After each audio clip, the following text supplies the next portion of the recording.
the Treasury Department.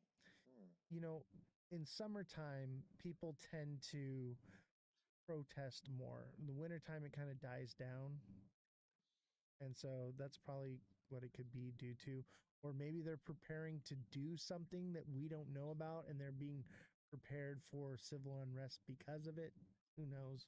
Okay. The fog of war.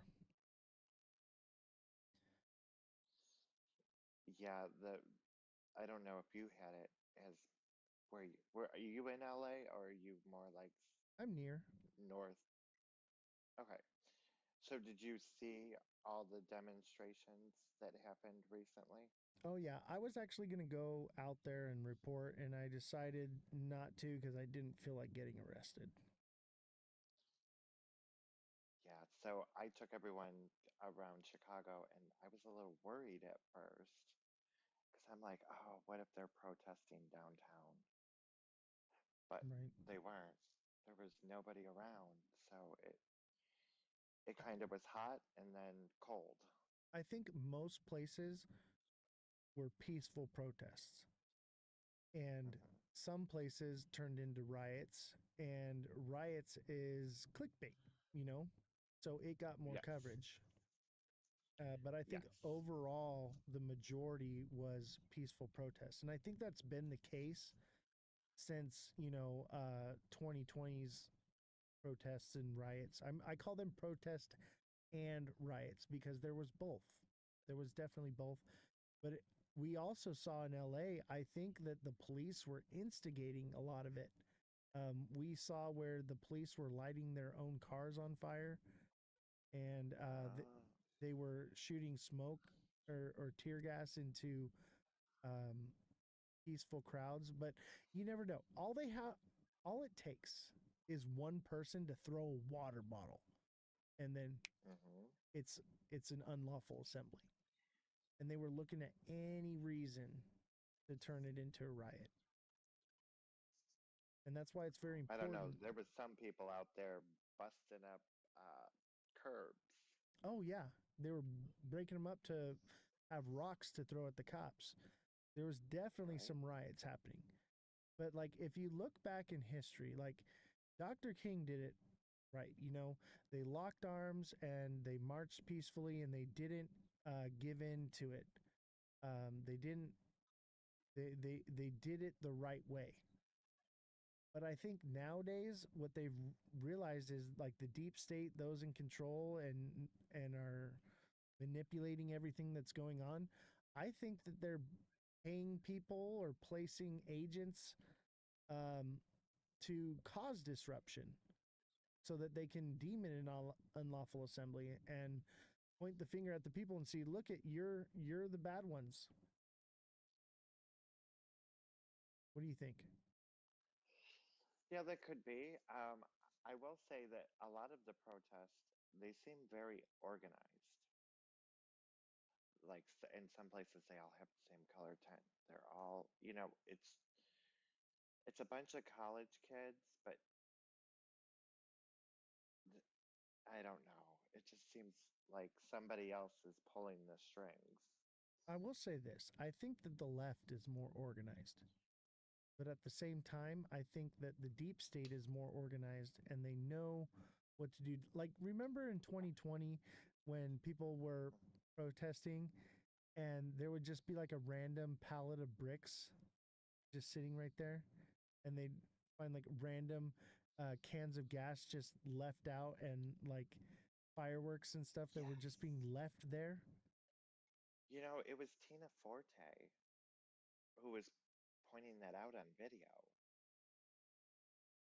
I think that was all planned. They're like, this is how we're going to deem it an unlawful, um, you know, gathering. Demonstration. Yeah, exactly. And to shut the people up, you know.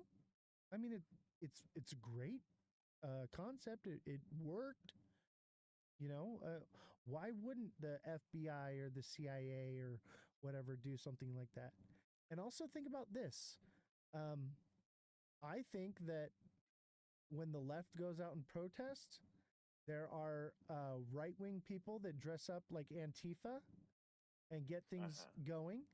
And I think when the right go out and protest, there are left people that put on MAGA hats and go out there and rabble, rabble, rabble and cause trouble, you know, Right. on purpose. And, I've been saying this before, and I think someone said paid actors. I think you're right. I think they're either Yep. agents or Paid actors, actors, yes.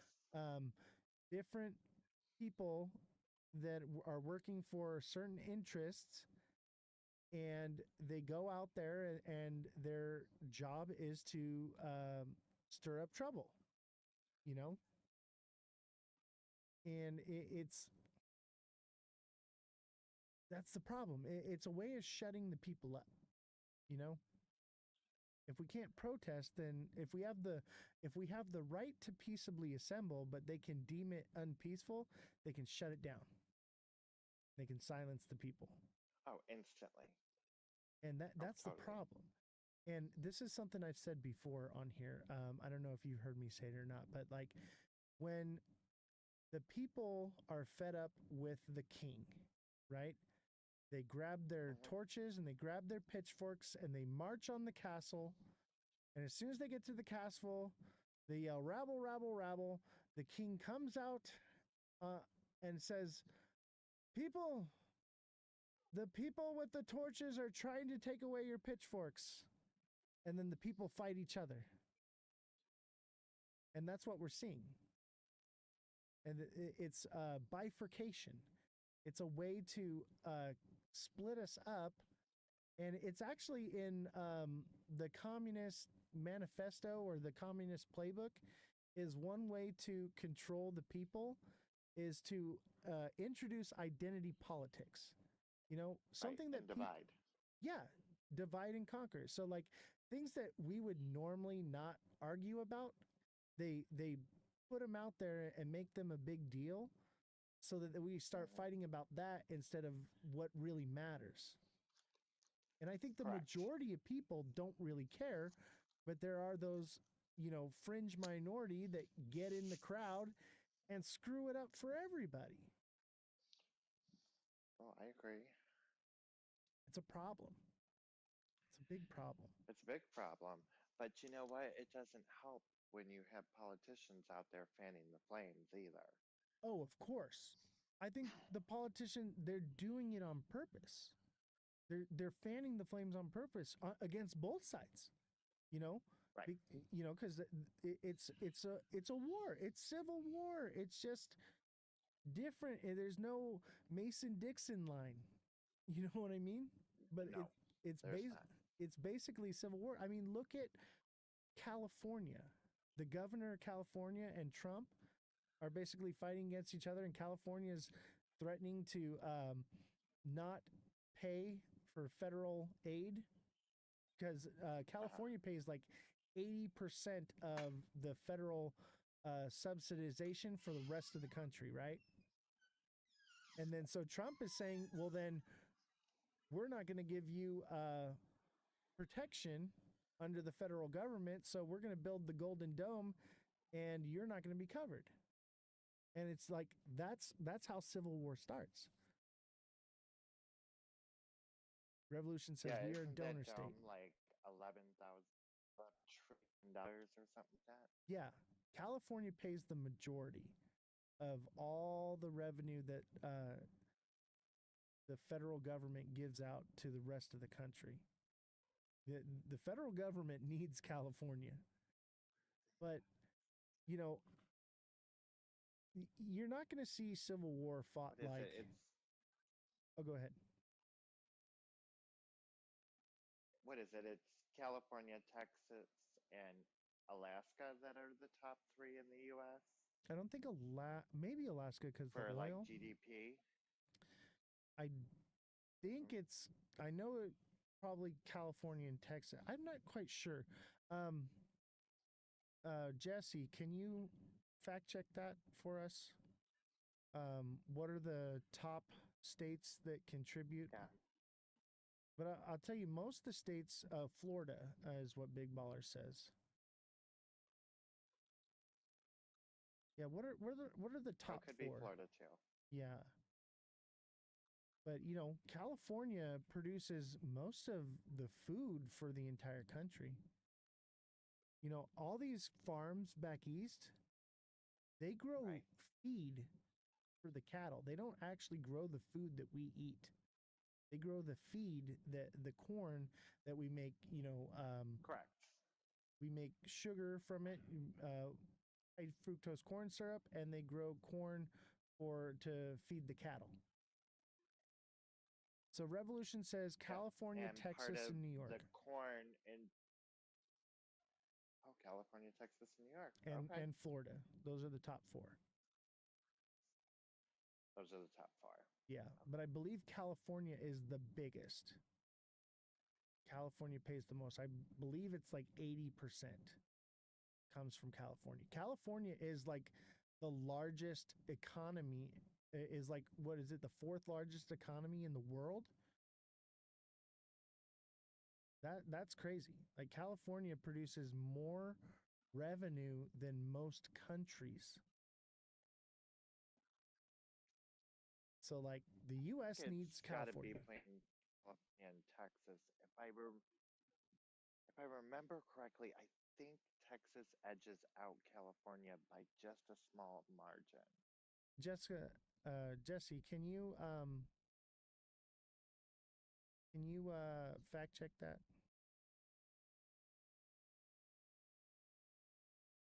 But back to the Civil War thing. Oh, okay, Jesse's ready to be mic'd. Go ahead, Jesse.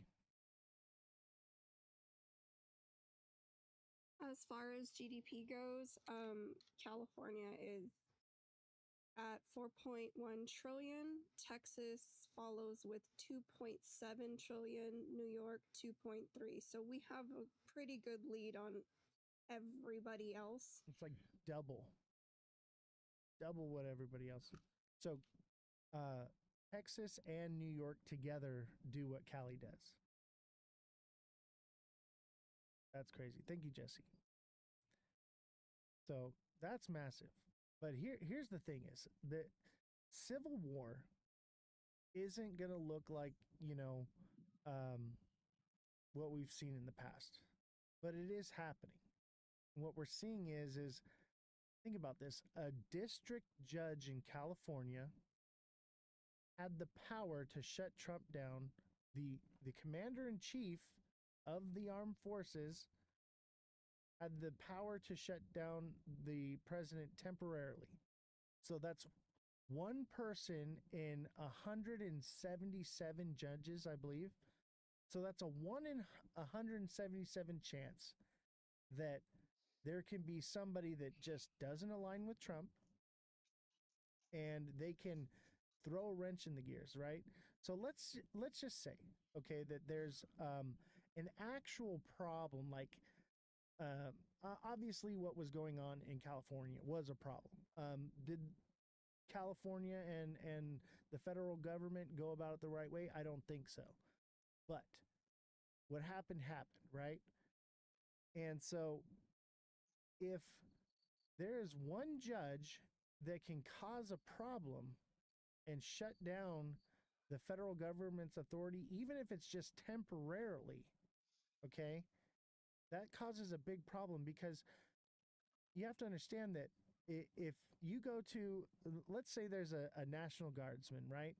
And he's under the authority of the governor of California, and the governor of California says, stand here at this post, do not move under any circumstances. Those are your orders, right? And then Donald Trump shows up with his motorcade and he goes out and he says, hey, listen, you, what's your name? And he's like, oh, my name's Sergeant whatever. He's like, I want you to go pack up your stuff and get back to your barracks now. Right? Right? What does he do? Right? People are not uh robots. You know what I mean? And As far as there will be those that follow uh the orders of the president, and there will be those that follow the order of the government or the governor. right, And that's where that bifurcation comes. That's where that push and that pull comes from, because people are not just rigid robots, you know? yep. Even though some people believe that some people are NPCs, Yeah, that they're not real. I firmly believe that. I think I'm the main character. Pretty sure.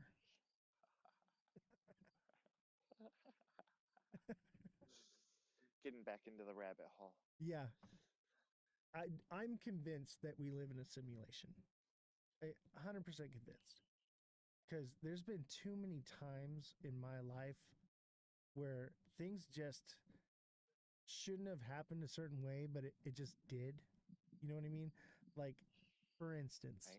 I'm like 19 years old and I'm driving in my truck, and my girlfriend and I were off on some random road out in the middle of nowhere. And it's like this windy road. And I drive on this road a lot. Um, and you never see anybody on this road. It is just miles and miles of nothing. And there's other ways that you can drive and take that are more direct. So nobody ever drives it because it's very windy, it's very dangerous, whatever. But I would take it because I like to drive, and I go through it, right? And it's Right? raining, pouring rain like Oh. crazy. And my truck skidded off the road and landed in a ditch. And I was literally, both my bumpers were sitting on the ground, and all four of my wheels were completely off the ground. Right? And we're out in the middle of nowhere. Mind you, this was a long time ago. Like, I had a cell phone, but where we were, there's no cell phone coverage out there. But it was a brick. Yeah, yeah. It was actually one of those little flip phones. It was like a Oh, razor okay. phone. And so we're out there in the middle of nowhere, in the pouring rain, off on some random road that nobody's ever going to take. Why would they? There's no reason. Okay. Right? And I call this in the simulation the loading screen. Right. So we're in the loading screen, and we get stuck, and I get out of the car or the truck, and I look down, and I'm like, oh, this is bad. And I don't know how we're going to get out of it. And not 2 minutes later, like instantly, the next car that comes driving down the road is a tow truck and pulls us out for free. I No had no way. money. No. Yeah. Like, what are the No odds? way. What are the odds? That's random. Yeah. Like, I thought you were going to tell me somebody was walking or something. No. Like, and that kind of stuff happens to me all the time. I wouldn't, Alexandria says lucky. I wouldn't say lucky. It happens all the time to me. It's a little lucky. It's a little lucky. Yeah, I mean, it would be luck if it just happened that one time. But literally every time there's a situation similar to that, that's my luck. Right? Well, I then mean, you got good luck. maybe I don't believe in luck. I believe that I'm the main character. The Or rest of us would still be on the side of the road. yeah, I believe that I'm playing the game on cheat codes. I really do. I've got some kind of cheat code enabled or something. Something's different. Cuz like, Well, would you share the game genie with the rest of us? I don't know how it works. I think the player just put in the right line of code, you know? Up down, left right, A B A B start. That's it, Right? right? That's the code. You got to put that in. But I mean, and that's just like one thing. And it's not just luck. This is what I'm saying is like, Francesca, I had a couple years ago, okay? I I had money, but it was all invested, right? So I had no money, Right. right? So I didn't have anything to spend. I was very tight, and I told you this before, Well, like, I don't spend money unless it makes money, okay? And I didn't really have much of anything. I was living really tight. well, you were 19. Well, no, Who at 19 does? this was like year before last. I was stacking up because Oh, okay. I knew alt or the bull run was coming, right? So I was just Right. filling my bags like crazy, right? And I wasn't spending any money. And I seen a guy with a Corvette just like the one I have, same color, same year, same everything. And I walk up to him and I say, "Oh, that's a really nice Corvette. I've always wanted one, blah, blah, blah, blah, blah," right? And I'm talking to him and I literally manifested my Corvette. I told him, I looked him in the eye and I said, "Hey, I have one of these." Now, I didn't have one at the time, but I was actually um, trying to get one, but there was like every odds stacked against me to actually getting it. And that's the one that I have now. And I just like said it. I was like, I have one of these. And I literally got my Corvette like 2 weeks later. Wow. That kind of shit happens to me. That's just been my life. That's like that manifestation. Yes, exactly. What do they say? Shape it in your mind, hold it in your hand. Right. What I and that's why I was saying like if you know what you want in life, right? And you have an end goal determination of what it is you're going to do and you take that first step towards it, every other step after it will follow in that direction subconsciously. You will just end up where you want to be if you're doing it right, if you're like locked in. And like that's where I'm at. Like everything, like even this show, Francesca, I tried to do social media for since 2020. I've been trying to do this and I gave up on it so many times. I had my studio completely robbed, like lost everything. And I gave up and I said I'm never doing it again. And then I went live one time on Mega's show as a guest and now here we are. That was a couple months ago. Oh, wow. Yeah. I didn't even have the building I'm sitting in didn't exist. Like it just So I didn't happened. know you had a show until you had the studio. Yeah. It And it it's weird. it literally started. I just pointed my phone at my tablet. That's how it started. Really. Yeah. You know what though? That's how you have to start. You have to start small and slowly grow. Yeah, And but that then was see that the business or company is going to go somewhere and then you're investing more into it. yeah. But that was literally like 3 months ago and now I'm sitting in a studio. Yeah. That's crazy. Like it just happened, Turning on and off people's mics, right? right? They don't have to walk over to the iPad. Mother Dragon says, "I remember old Oz." Yeah, way back in the day. Yeah, she watches a lot of podcasts. Yeah, she's awesome. I met her on Mega Crypto show. I met her through Le Prof, I if don't you know know who who that Le is. Prof is. No. Oh, I'll send you her profile. Check her out. She's pretty good. She also goes by Chart Striker. Okay. She does a little TA and I'm so new to she the us- space. she usually does like a green screen. Okay. Yeah, But I'm really new. Hardly know any of the creators. I downloaded TikTok like a month before I started the show. oh wow. Or no, wait. I had a TikTok from prior and I got back on it cuz I was trying to do social media before and I was like go into my thing and look at my early videos. What the content creation I was making. And I gave up on it. I said I'm not doing this anymore. And Why then did you give up? um because I was like I'm putting in so much work and so much effort and I'm not making any money doing it, and I'm not getting anything in Right. return. So I was like, and look at my content. It was good. It was good Right. stuff, right? And I was like, this is grade A prime content. And I'm not getting anything for it. I was like, maybe this is the one goal I set for myself that I don't achieve, and I'm okay with that. Right? So I was like, that's Well, fine.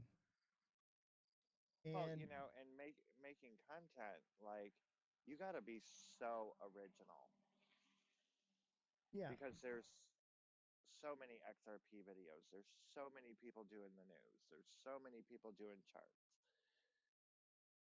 yeah, So, what got me is I was able to make people money.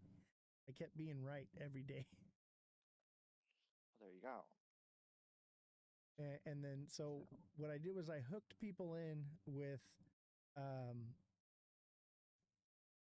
teaching them how to trade and make money, and then it just kind of morphed from TA into what it is now. well, like Bullish and I had a Zoom call a couple months ago, 3 months ago. I don't know, a couple months ago, we had a Zoom call because I was like, okay, I'm going to make content, da da da. And she walked me all the way through it. She's a great teacher, but with modding lives and real life and, engagement and support of everybody, I'm Mm-hmm. like, when the hell do I have 3 hours to sit here and edit Yeah, I think what I think what changed for me is I retired in January. So I had all Yeah. this extra time on my hands. See, before my content was me at work or me Mhm. traveling for work. You'll see, guy chat. Go check out my older content.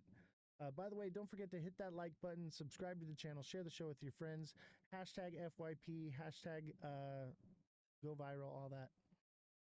But yeah, I had good content because I was an audio video engineer.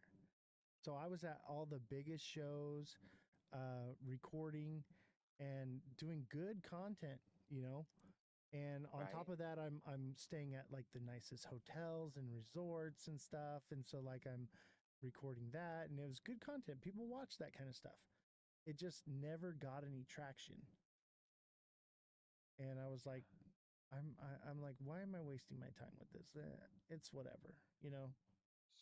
So, like, for me, it was like, okay, you know what? I'm not going to go so much the content route. And if I do, I'm going to post like personal stuff, like the puppies video where I was going to get a puppy and focusing more on networking the newbies to the right people. What do you want to do? Okay, I'm going to send you to this person. Or I've got these 5 people for XRP. Who do you want? Here's all 5 of them. Figure out who matches your vibe.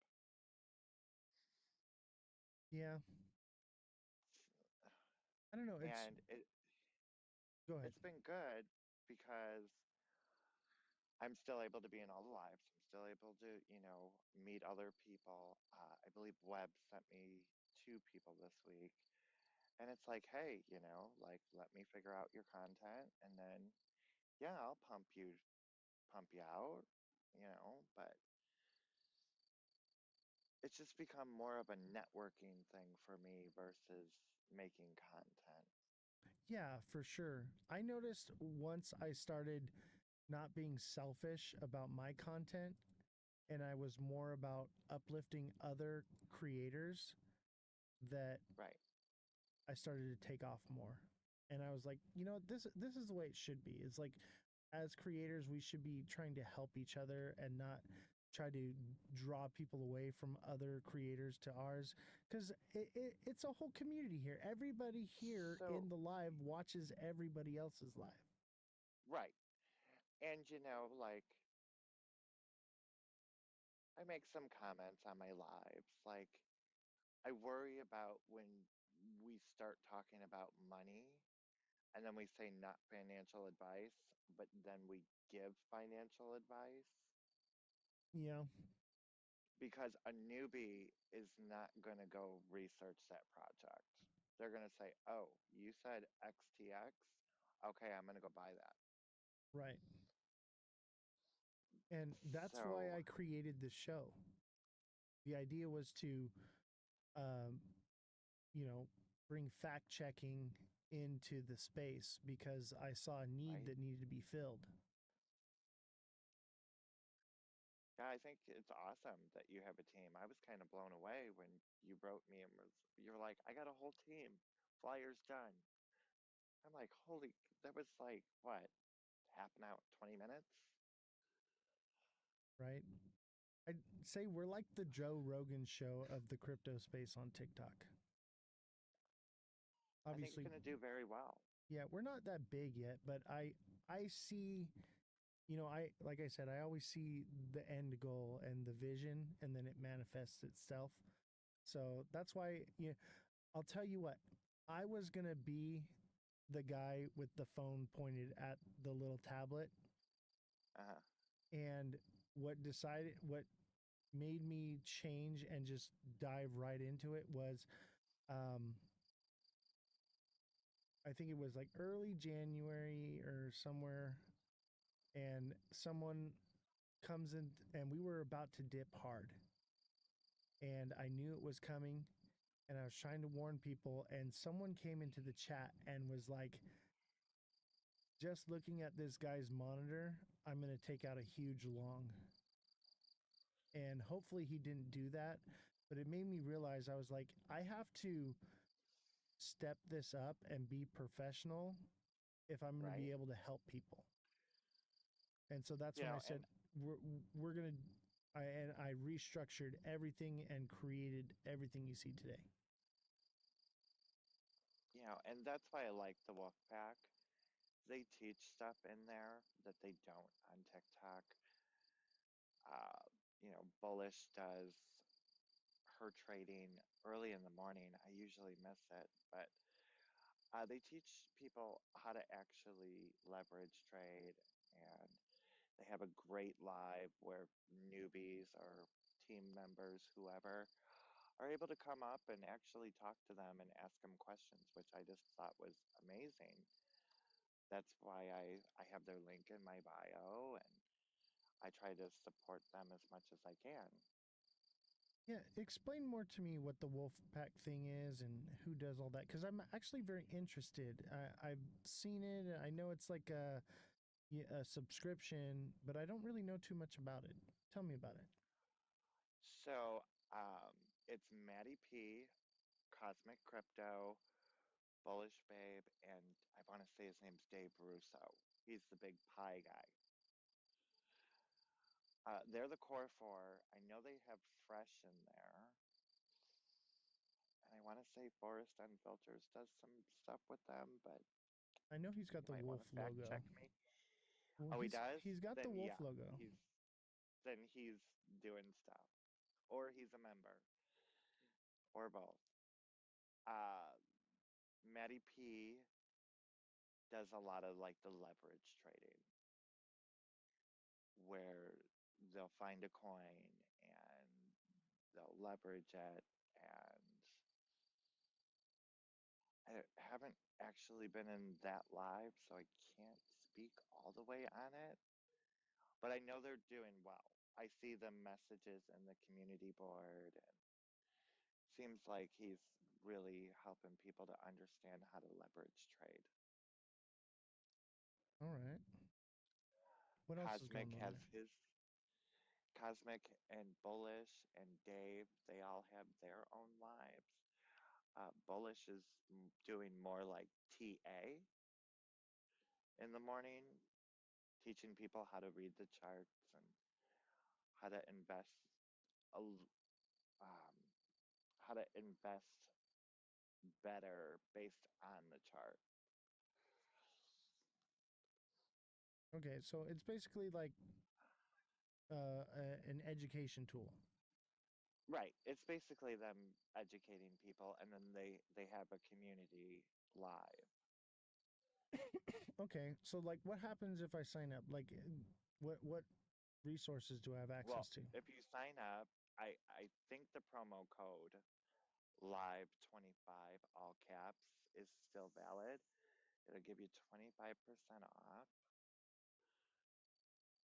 If I remember right, it's 25% off of $24.99. It gets you into everything. There's no like, oh, we're doing TA and that's an additional whatever. It's all covered in the initial membership cost. Interesting. Yeah, I looked into it and I was like, oh, this is kind of cool, but I don't really know what it is like, and I was like, oh, Right?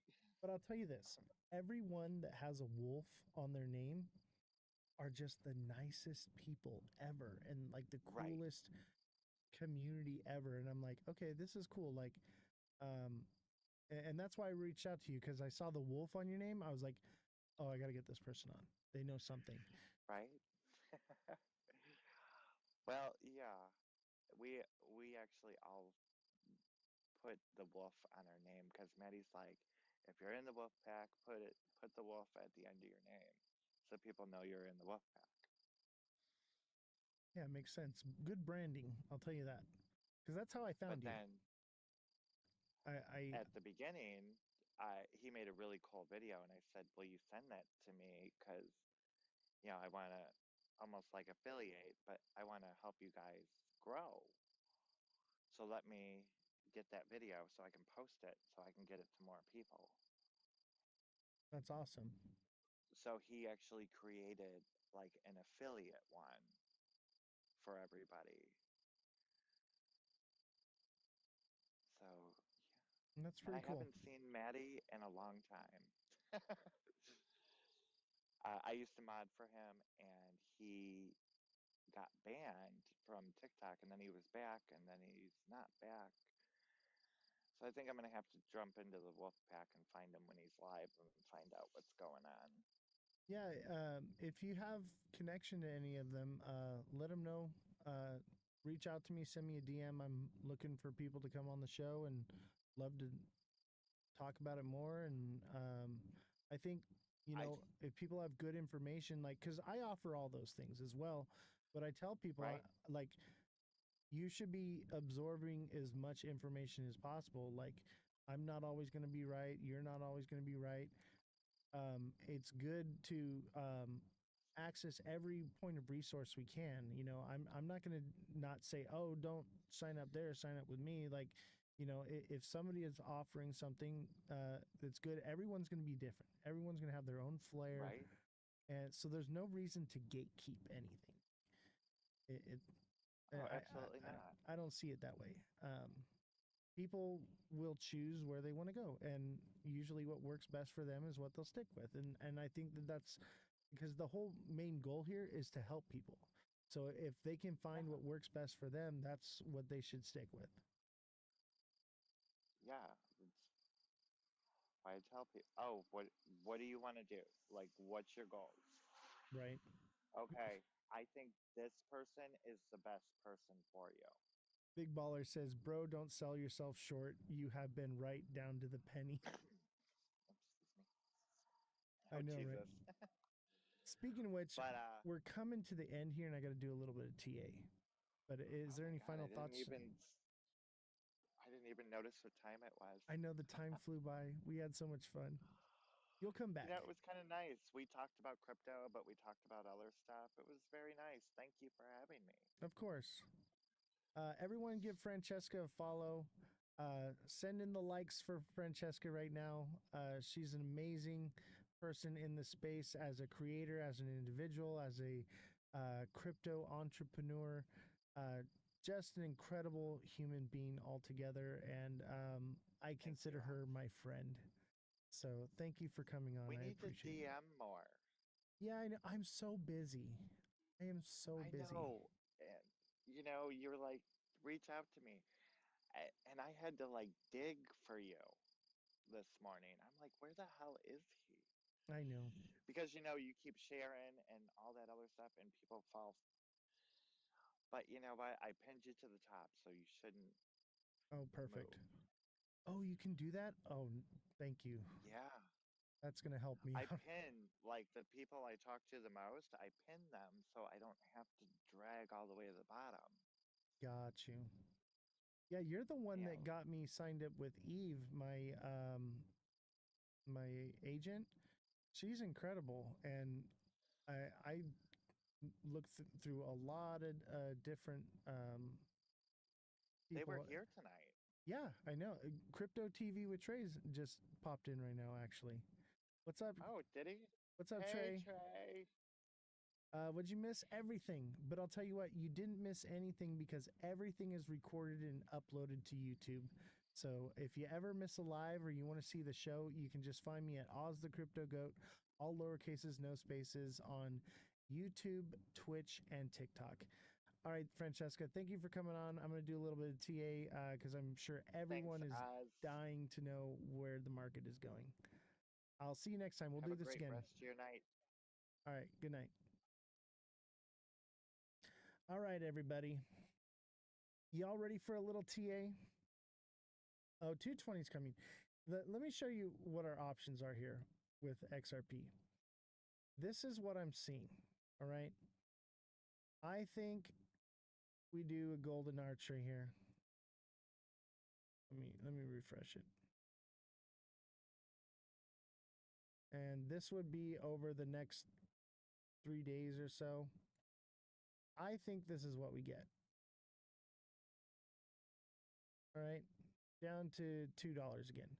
But with the crazy people thinking that the case being dropped being something bullish, I think that there's a possibility we get this. And that would send it up to about 330, or excuse me, 230 or 235, 234. I'm leaning this direction actually because the moon cheese is real, man. The moon cheese is real. But there is still a possibility that it comes up and then the end of the month, the first is right here, and that would send it down. And I'm leaning that way. I think most people in XRP know that there's a sell-off at the beginning of the month.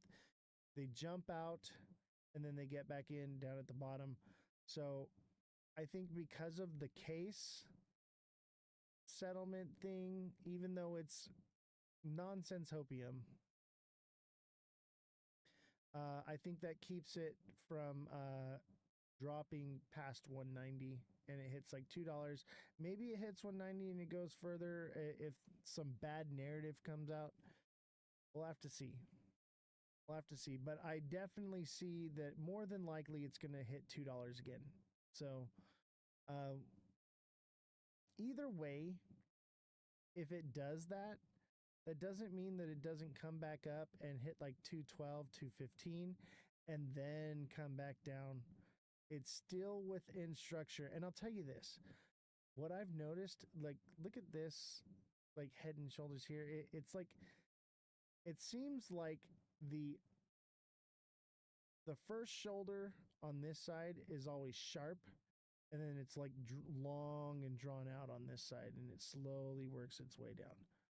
So I'd say July 14th, somewhere around July 14th, maybe sooner, maybe July 8th. It really depends on the tariff thing. Okay, we're gonna get a sell-off because of the beginning of the month. Everyone's gonna know the Ripple escrow thing, right? That's common knowledge, but people don't know what we know about it, right? They don't know that they've changed it, but they know it exists. So they'll let it run up for the next day or so.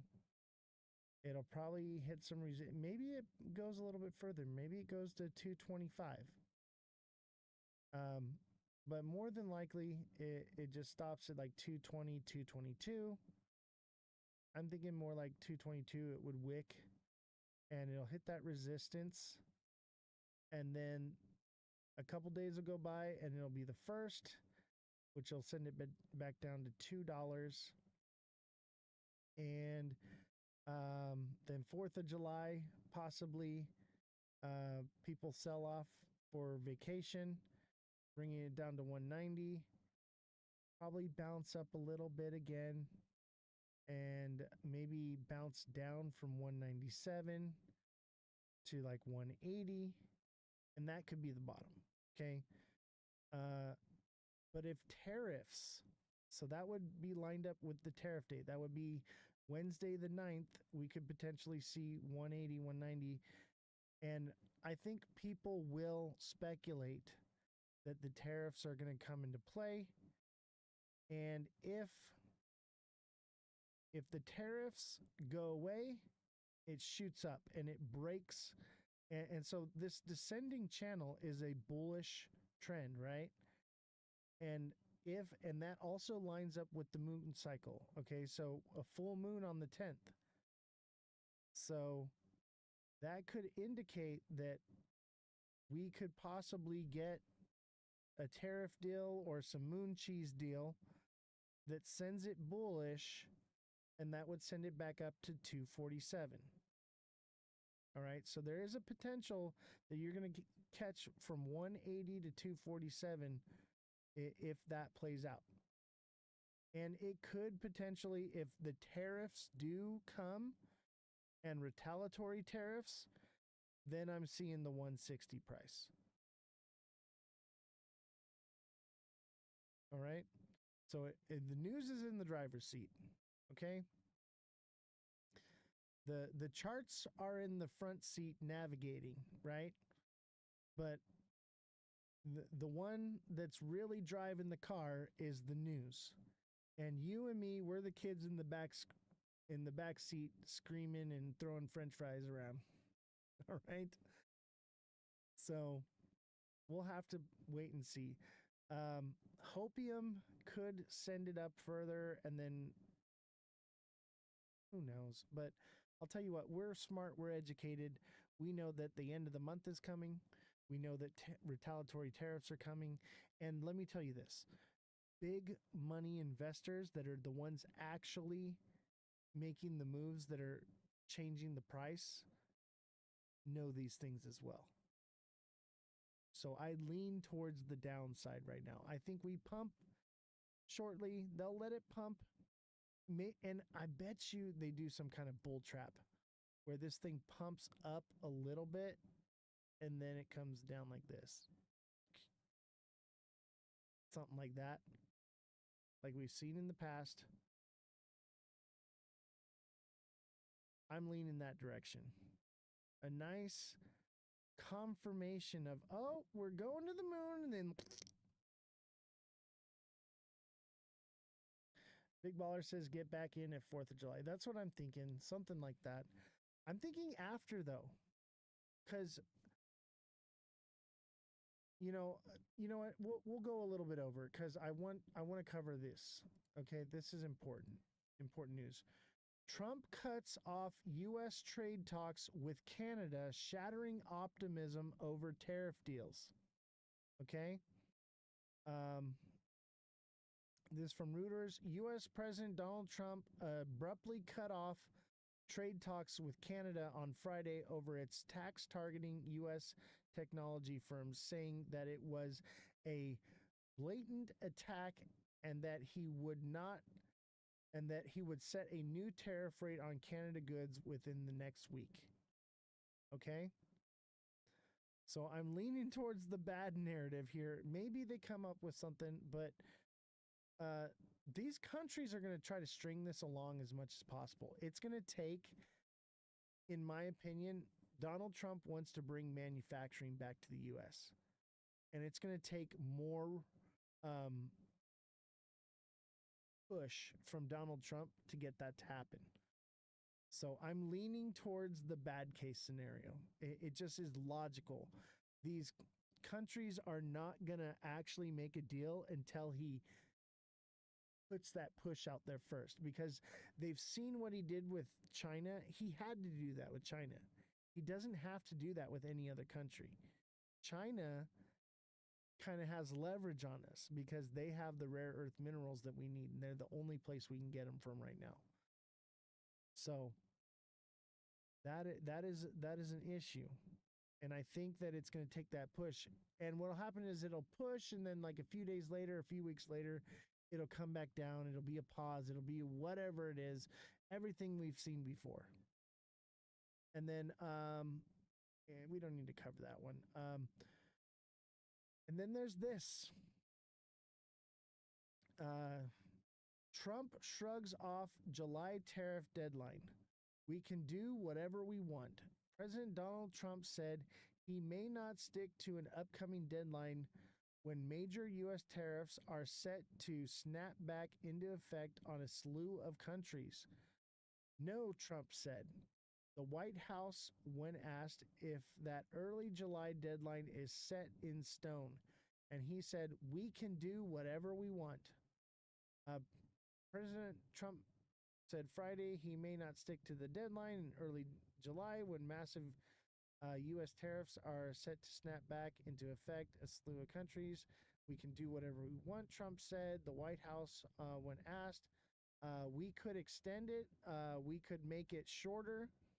The question had specifically been about July 9th, the deadline for the U.S. and European Union to negotiate a trade deal or either trigger a 50% tariff on the EU imports to take effect. Now, the fact that he's just not even talking to Canada and Spain and France, I believe, are not in alignment with the EU, there is a possibility, and I think it's a higher probability that we see the 50% tariffs go into play. But maybe they'll just say, no, no, no, no, no, no. But I think what they'll do is they're going to call his bluff first. He'll do it, and then maybe potentially we get a deal signed. But that would definitely cause the markets to tank.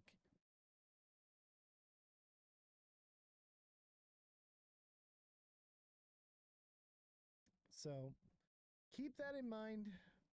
Keep it in mind. The rest of the news is pretty mediocre. Let me see here. We covered the SEC. The House could vote on the landmark crypto legislation next month. Could is the thing here. But if there's any revisions that need to be made or whatever, that could not happen. Enlock, let me have Jesse pull that up for you. I know you asked earlier, so we'll go a little bit over for that one.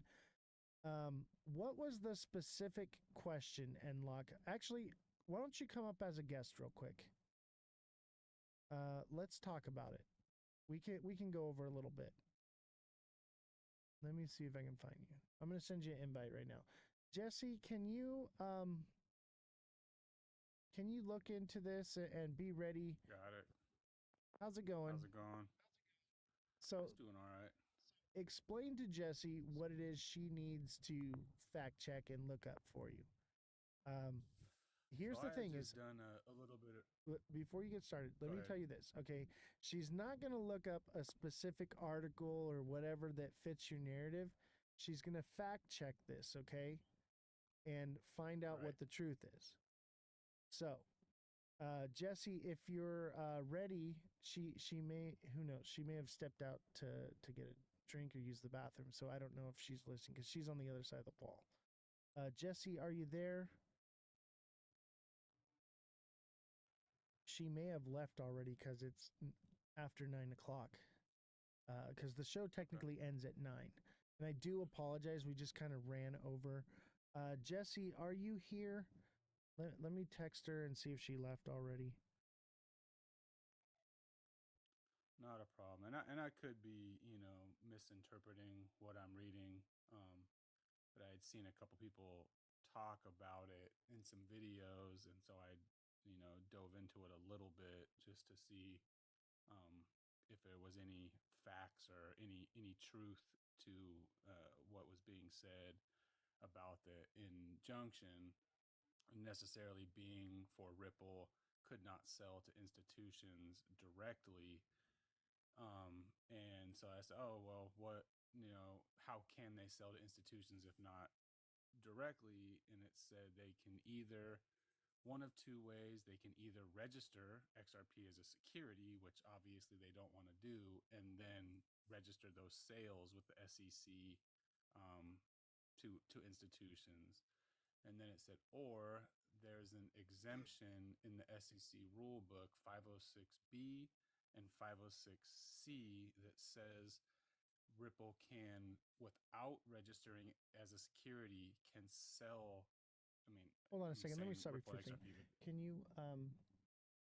Can you get mic'd back up and do a fact check? Okay, so what exactly is it that you want to fact check? well, just that the SEC rule 506B, So 506C SEC 506B and 506C. Oh, the one you says handed that it's Yeah, an yeah. exemption. Technically, not Okay. incorrect. Technically, he's not incorrect, but also there's a few legalities of the injunction. Even going around it, yeah, they can still play to that audience and they can kind of find that loophole. But if they make any kind of wrong turn, jail. So Right. it's Correct, yeah. I get what he's saying, kind of like that. Okay, well, you can do it this way and advertise, but still, institutions still can't buy into it. So Right. And so that's the thing is we have separation of powers in this country, right? And we have checks and balances. And that is designed so that companies like Ripple cannot collude with the SEC, that there's accountability. And if that is the case, there is entities, FBI, and they could bring them up on charges. Okay. So it's a fine line. Yes, potentially they could do that, but however, they would be breaking the law because the judicial branch has ruled that they cannot, and there is an injunction in place. So now we're moving from a civil lawsuit into federal criminal prosecution if they did that. Yes, technically they could, but the SEC chairman, people in the Trump administration that are pushing for this, and the people at Ripple could be looking at a criminal case if they did that. Of course they can do that. Of course they can break the law. But right now, what we're dealing with is civil court, not criminal court. And let me tell you what right now, you do not want to get into criminal charges with the Fed. They're like 98%. If the Fed brings up charges on you, you're going to prison. Right. Yeah, and then in that exemption, and it was very clear that it had to be accredited investors at that point, which obviously institutions would be, but it wasn't just like they could do it for anybody with that exemption. It had to be accredited investors only. Right. So I would say, yes, technically they could collude and break the law. But is that still a good thing? No. And would think of how bad it would be if a federal case was brought against Ripple. You think it's bad now? Like they would be shut down. I've also heard, and it could be a positive thing. I mean, not to have an injunction on you, but just that they can't, sell off their 40 billion tokens as well, so that then now there's 100 billion in circulation. They can't force them to do that. That's highly unlikely that would happen. And there's people that are speculating that, oh, the government's going to take control of that and put it in the reserve. No. There's people that are speculating that they're going to pay the fine in XRP. No. Sorry, that's just not the way things work. So when they dropped their appeal, Ripple, are they just saying they're going to pay the full 150 or 125, whatever it is? Yep. When they did that, and the injunction stays in place. So it's really actually bad news. sense. But the headline reads bullish. You see, the headline says Ripple to drop a cross appeal against SEC ending XRP lawsuit. That's what people see is ending XRP lawsuit. They don't understand anything else. Okay. They just see, oh, the lawsuit with XRP's ended. Boom. It's all good. It's all gravy. And then there's people that are like, oh, okay, well, this is the actual truth. How can we spin the narrative to where it would work for us, for those who know better, right? And that's where that rule comes in that you're bringing up that is irrelevant because of an injunction. Dude, I'm telling you right now, an injunction is something you don't mess with. All right? It becomes criminal, exactly. Oh, you're civil. You go against the judge. Makes sense.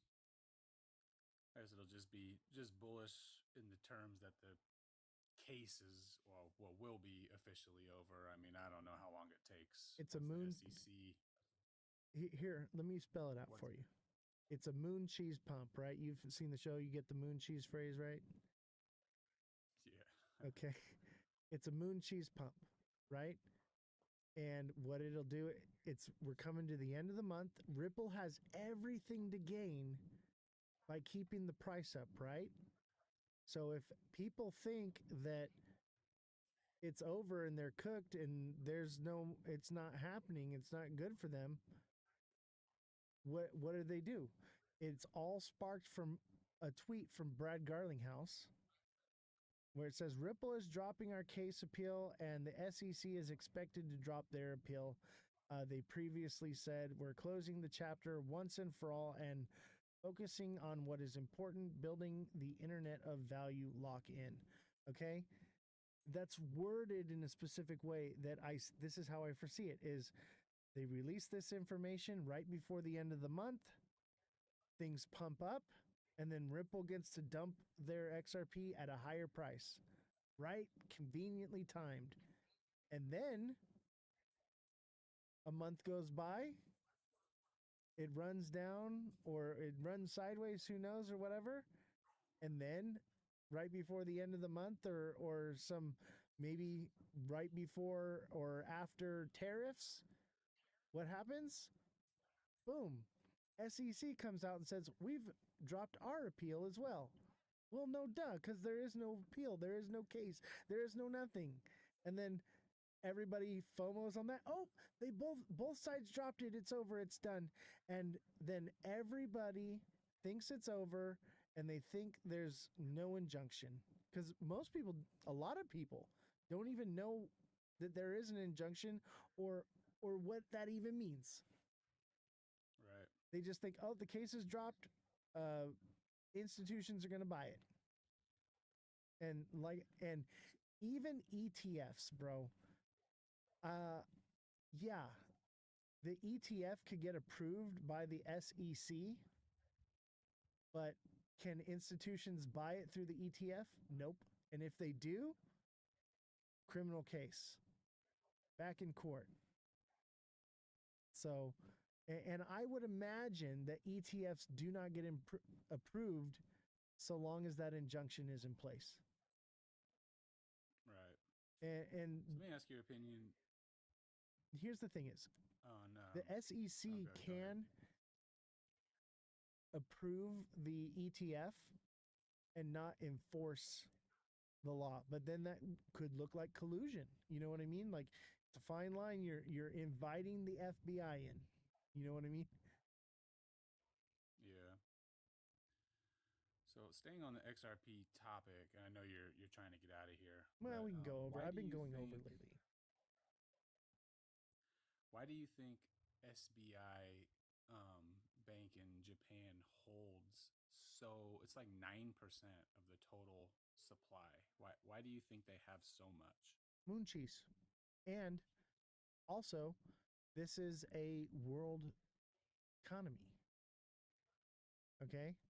So just because it's illegal in the US doesn't mean it's illegal everywhere else.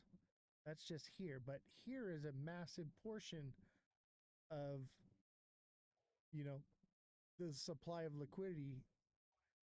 But no, the US government doesn't police the world. That's just a lot of tokens, even to have like if it was like a reserve or something like 9%, that's billions of dollars. It almost feels like it's for something bigger at some point. Or they just I'm not a 10K guy or anything like that. It's just, when you look at stuff like that, you got to kind of wonder why. Well, I think more or less it's they know, just like we know, that the moon cheese exists. Just because the narrative is bad doesn't mean that it won't pump. Look at what's happening today. Doesn't mean XRP is not going to moon with everything else. Let me tell you, these XRP maxis, it doesn't matter what you tell them, they're going to still buy it and hold it. And they will hold it all the way to the bottom, baby, because they have to have the hope that it's going to do something. And that's what I think those banks are counting on. They're going to hold it, wait for it to run, and then they're going to sell. So do you think XRP will be relevant in 10 years? Like if it doesn't do anything like it's supposed to do, then it's essentially pointless at that point. Well, do you think it's a zero token? Hear me out on this, bro. I think it will serve some sort of purpose, possibly, or nothing at all, and it's just the biggest scam of all time. But since XRP came out, there is new technology that's hit the market that already operates better, faster, and doesn't have an injunction on it in the US.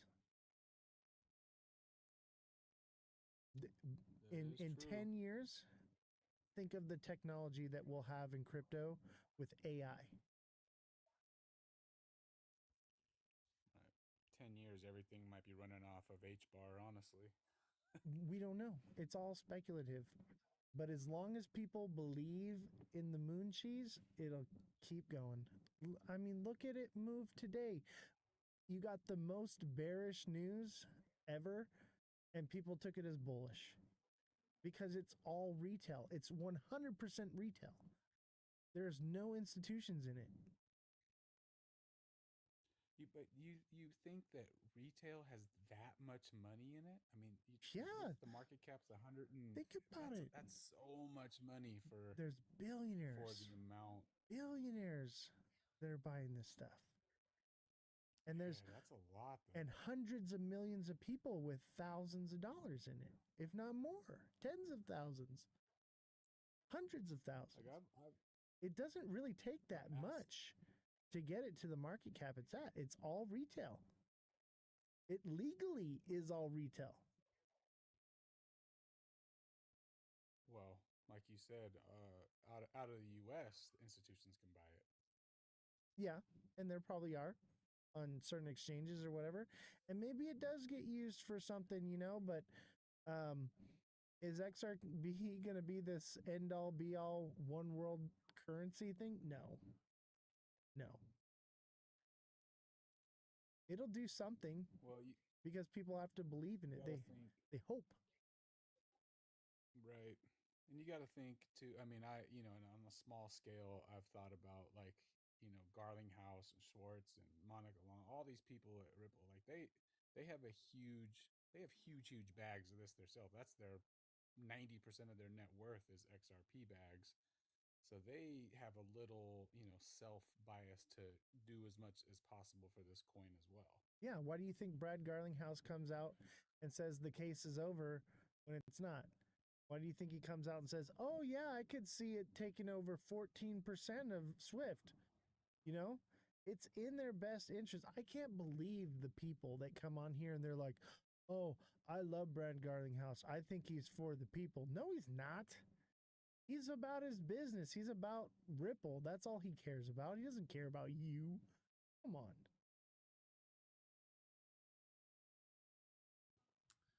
Right. Yeah, he puts on a good front. Makes the people feel like he cares about them. That's for sure. But I mean, that's good business. Yeah. And maybe it has some use case down the road or whatever, and maybe the laws change and the injunction gets removed. Maybe it gets appealed in a different court, but we're talking about years before that can happen. But people won't, give up on it. They won't. I mean, some have, a lot have, and I think there's, a large portion of people that will stay away from it and a large portion of people that will get into it. But I think right now it might be a better bet to be on something that actually can have institutions in the US invest into it. That's why I'm leaning towards RWAs. Like, and think about it. XRP is backed by fiat, right? And we want to invest our money because fiat is losing value, right? But if the fiat's using value over time and you cash it out for more fiat, it could potentially go up, it could potentially go down. So you're getting more fiat for it, but the value of fiat is dropped. It's almost like nothing really happened to it, right? But if you're investing into RWAs, real world assets, assets are going up in value while the dollars are going down in value. So wouldn't you rather want to be invested in a real world asset tokenized or a fiat currency tokenized? Yeah, 100%. On that note, how do you feel about Ondo? I think it's great. I think tokenization of real estate is going to be massive for sure. Could something else come along and replace it? Of course. I like algo as well because it's a bit more diversified.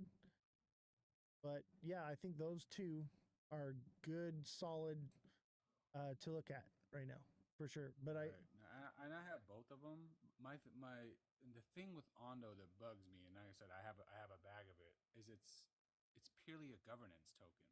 So it's like, is that going to be value, down the road? Like they can tokenize as many bonds and securities as they want. They never ever once have to use the token to do that.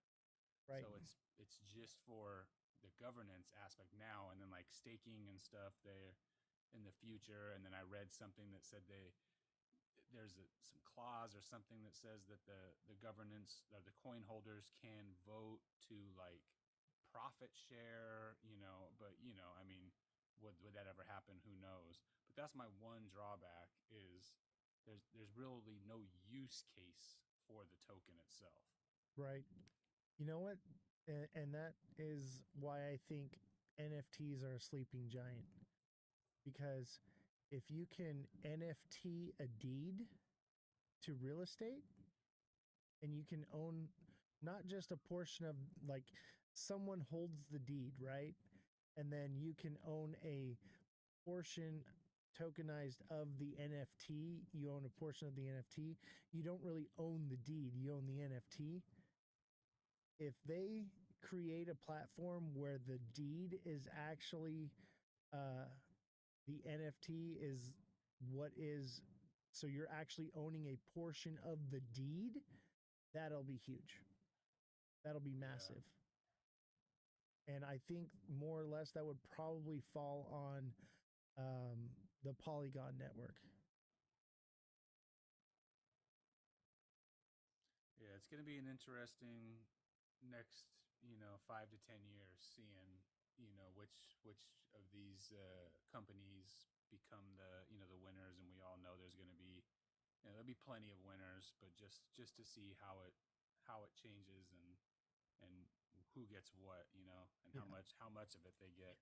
Everyone and how right thinks any of our speculation and guesses were. yeah, everyone thinks it's happening right now. It's all going to happen this year. Sorry, ain't happening. We got another 5-10 years minimum. Right. And I'm with you there. So I don't even think the ISO. I mean, buy what's trending. For that. Buy what's trending. Buy what's all you can hear about. All that's being talked about. That's what it's going to be. The idea is to pick them before everyone starts talking about it. And that's I've been known to do that. I picked Shiba before everyone was talking about it. Picked XRP before everyone was talking about it. And I think the next one is going to be RWAs.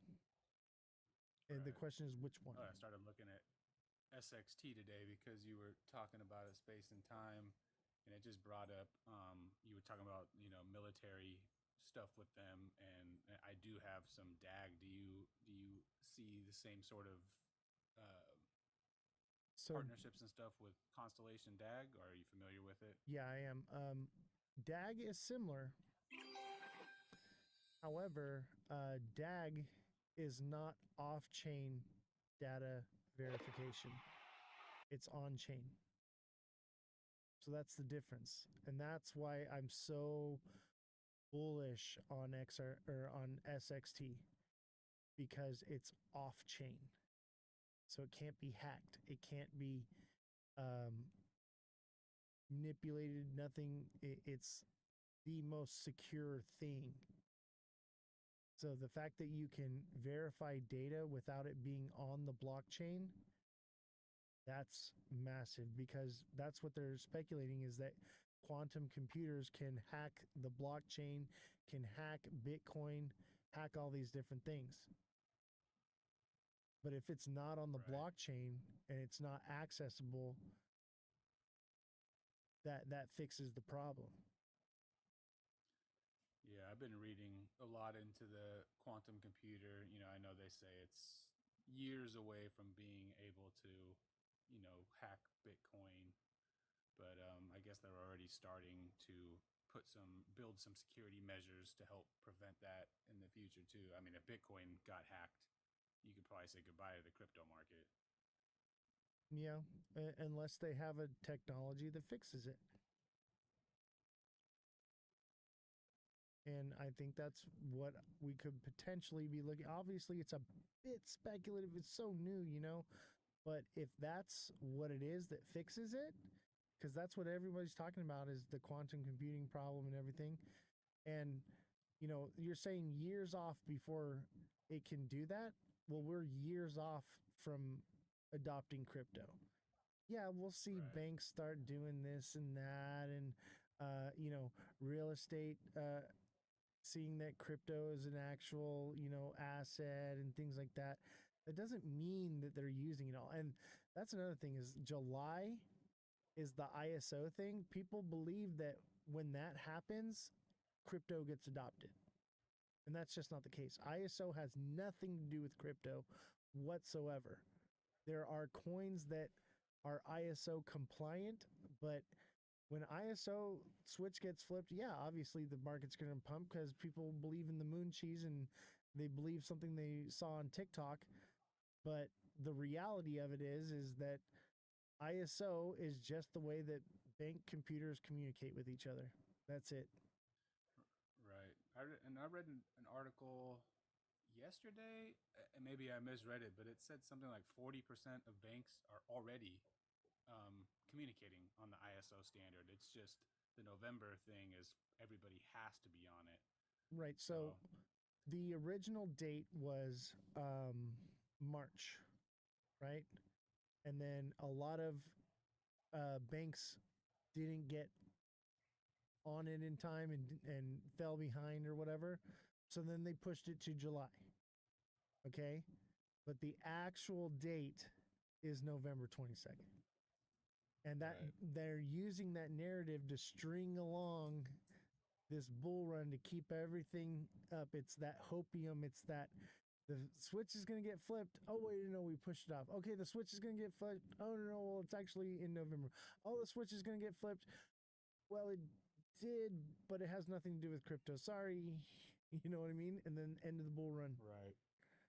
And thanks for the exit liquidity. Appreciate it, Right.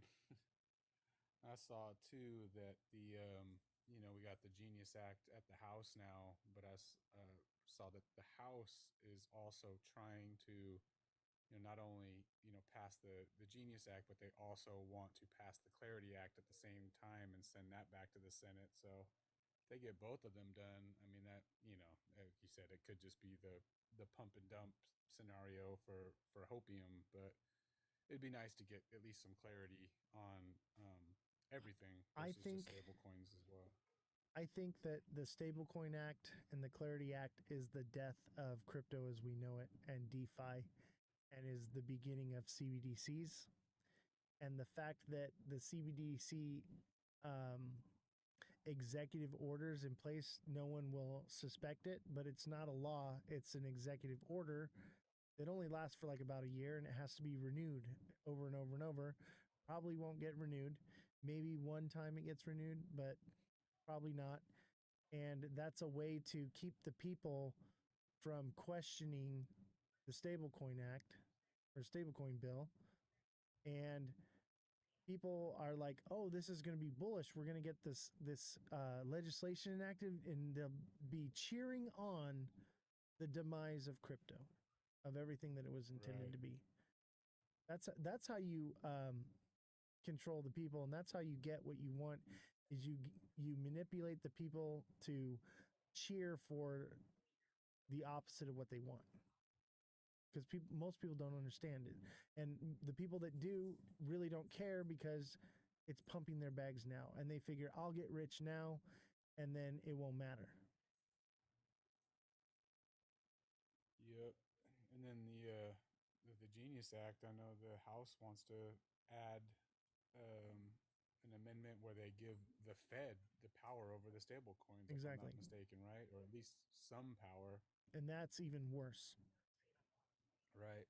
Look at what the Fed's doing now. The Fed owns this country. Could you imagine? Oh, and I'll tell you what right now, if that's what the House does, which probably will happen, as soon as it hits Trump's desk, veto. And then everyone will be like, oh, okay, well, they're going to do a new one. And then all the hopium starts all over again. And we get drug out another. Well, his term is what, 3.5 more years? Another year, another 2 years. Yeah, it'll just keep happening and happening. And I think that's the point. That's the point, is to get people buying in at the top as long as possible, because they're milking it out of it. That's why XRP is running sideways instead of going up. People just keep putting a little bit in, keep putting a little bit in. Right. And they're just draining everyone. And people have to believe in XRP. They have to believe in all these things because it's their only shot. It's their only option. And they're not in here trading it like, the big dogs are like me, They're not trading it. They got $100 in there and they're just holding on to it, or 1,000 or whatever. And they just keep buying. I'm just going to keep buying and holding, buying and holding, buying and holding. I've been there. I've been that person in the bull run. And I've learned from my mistakes. And that's what I'm trying to do, is teach people, because that's it. It's happened before, and it happens over and over, and it ain't happened. The switch isn't right now. This is Right. this is a global economic financial system. It's not something that can be rushed overnight. It takes time and years to build. Think of all the thousands of years it took to build the financial system we have today. That's very true. I mean, they do, expect or project that the market cap's supposed to go up, 3 or 4x over the next 3 to 5 years. I mean, that's positive for bags, I guess. Yeah, I'm not saying we're not going to see anything, but it may not be as great as we all hoped for. Or it may be great and it's perfect, and who knows. But I think a lot of people are going to be disappointed. Yeah. Hey, I mean, that's why, I said I definitely hold XRP. It's one of my larger holding. It's not my largest. And I have, 10 or so coins that I also hold on to besides that. But it's important to diversify, so hopefully you can get lucky with Well, one or two of you got to be your careful there. selections. Everyone's situation is different. So diversification is not for somebody that only has $100 in. Everyone is different. You're right. You're right. And this is one thing I have to, because I coach people, right? And they're like, "Oh, I'm well diversified. I'm good." And I'm like, "Oh yeah, like what are you holding?" And they're like, "Oh, I got all these the 50, 75 something projects." I'm like, "Cool. How much you got invested?" $150, $500, $1,000. I'm like, "No, bro, you're doing it wrong." And think of just to get them back into a place where they can actually make money, they have to take a loss. And then that's the hardest part with the coaching is when I tell people, I'm like, "Hey, you got to take a loss. We have to restructure everything that you're doing." People don't want to do that. And a lot of times they just don't do anything and they don't get the success stories. But I'll tell you what, the people that listen to me restructure, reestablish a new strategy, they're doing well. They are just killing it. Okay. And they're getting back to where they were when we were at the top of the cycle in a bear market. So it can be done. And if you're struggling, and anybody in the chat that's struggling, I recommend become a deluxe subscriber. I'm telling you, no other creator is going to offer one-on-one coaching for you for $9.99 a month. No one. They'll offer subscriptions and this and that or whatever, but I'm actually going to message you and talk to you and come up with that strategy for you. I can coach you with FOMO, all those different things, and we can focus on any project that you're looking at. It doesn't necessarily have to be just XRP, so just something to keep in mind. Right. No, I've definitely, I don't do it very often. I've cut my losses on a couple of coins to move them into different plays or something along those lines. But it's like to your point about listening to influencers and stuff like that. Sometimes one of the biggest things you'll hear that I think deters people from doing that is you only lose when you sell. So that's wrong. And then people get afraid. Yeah.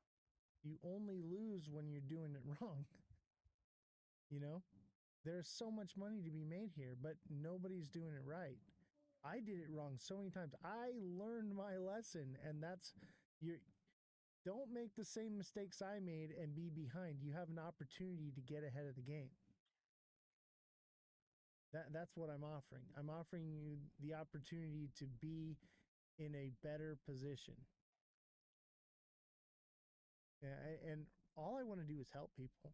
That's all I care about. I don't make any money. I made $10.67 here, and I pay thousands of dollars a month just to keep this operation running.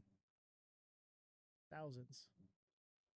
And I do it because I care. Appreciate it. I care about people, and I care about the people that work for me. Like I don't know how much longer I can keep doing it with the market going down, but I can't bring myself to lay people off.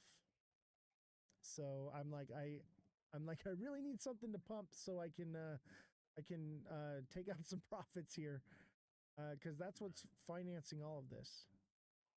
It's what's financing all of it. I'm living very, very frugal right now so that I can do this for you guys. Well, I say we definitely appreciate it, and I've been watching you for a while back when you had the old setup where you were just doing the chart, a few months ago. I appreciate that. You you seem very genuine, and I like your approach. Even not to get on White Rock because I'm not really on either side of that, but just how you approached it in. Well, I'm not going to just take your word, your this and that. I'm going to ask questions. I'm going to deep dive, and I'm going to go try to find out my own real true opinion based off what I can find before I say this or that about the project. So, and I don't even really have an opinion. The opinion is yours. I give a bit of my opinions on here, right? But I'm very open and vocal, like, hey, this is my opinion. This is my speculation. This is what I think. It is not factually based. but here are the facts. And that's the whole point, is to give you the facts. And that's why I have Jessie, because I do get opinionated, and she's there to make sure that it gets grounded and things get fact checked, and that we actually focus on the facts. Because that's the whole point. Because any person can be an influencer and get up here and say whatever they think, or whatever they think the facts are, or whatever. And having someone to be accountable to is what makes this show what it is. That's why I say, and I know I'm being bold here, but if you really think about it, we are the Joe Rogan show of crypto on TikTok. That's what we are. We're here to deep dive into things, talk about things, and when questions arise that we don't have the answers to, we have somebody to fill in and fact check those things and make sure that we stay on track. Right. No, that's awesome. Hey, man, I appreciate you coming on. Yeah, I think we're going to end the live here. I can hear the staff in the background all yelling and giggling and having a good time, unless that's on your end. But No. yeah, I hear them. So I'm going to end the show now. Appreciate having you on, man. Cool. Yeah. Thanks, Oz. Take care. No problem. All right, everyone. Thank you all for your overwhelming love and support for the show. It's great to hear from just viewers. People have been here since the Nintendo Switch days. Obviously, it's not a Nintendo Switch, but it all started with this thing. It all started with this, and we've come so far. And I do it for you guys. I have nothing that I'm really benefiting from this. I'm losing time with my family and so many things I've sacrificed to have this show. I love doing it. That's part of it. But it breaks my heart when I see people hurting and being broken and being taken advantage of. And I can't just sit by with all this information that I have and do nothing. Thank you, Fredrum. I appreciate that. But I feel like, especially now more than ever, that we've created all of this, I feel like I have an obligation to you as the viewer. And I ain't going nowhere. I'll tell you what, I almost gave up a few times. It was difficult, especially in the beginning when everyone was like, before we were going down so hard, no one listened. Nobody wanted to hear that we could potentially be moving down. It wasn't until we hit under $2 several times before people started to think, oh, maybe there is a bear market we're in right now. No one wanted to believe it. Well, here we are now. It's easier for people to watch the show now because they're like, should I be scared or not? Because we are in World War III. We are in Civil War. We are in a bear market. I just try to tell you what it is before it happens so that you can be prepared. That's what it's about. It does you no good for me to tell you what's happening right now. What does good is tell you what's happening right now, what it will potentially be the outcome because of it. And I have a gift of seeing that. Call it intuition, call it whatever you want, but I have a gift, and it's just logic, man. It's really not that hard. It's really not that hard. It's just very logical, critical thinking. And I'm hoping to teach you all to be critical thinkers as well. Thank you all, everyone. Thank you for all the gifts. There's so many. Can't even list them all. If you want to help support the show, send me a message if you'd like to give a donation, and I will give you the information for the Cash App, Venmo, or PayPal. And that is the best way to give to the show. Everything that you give to that goes directly to the staff. Okay. That helps to pay for everything that we do here. keep the lights on, all the bills. So if you feel compelled and you want to give a donation, that's the best way to support the show.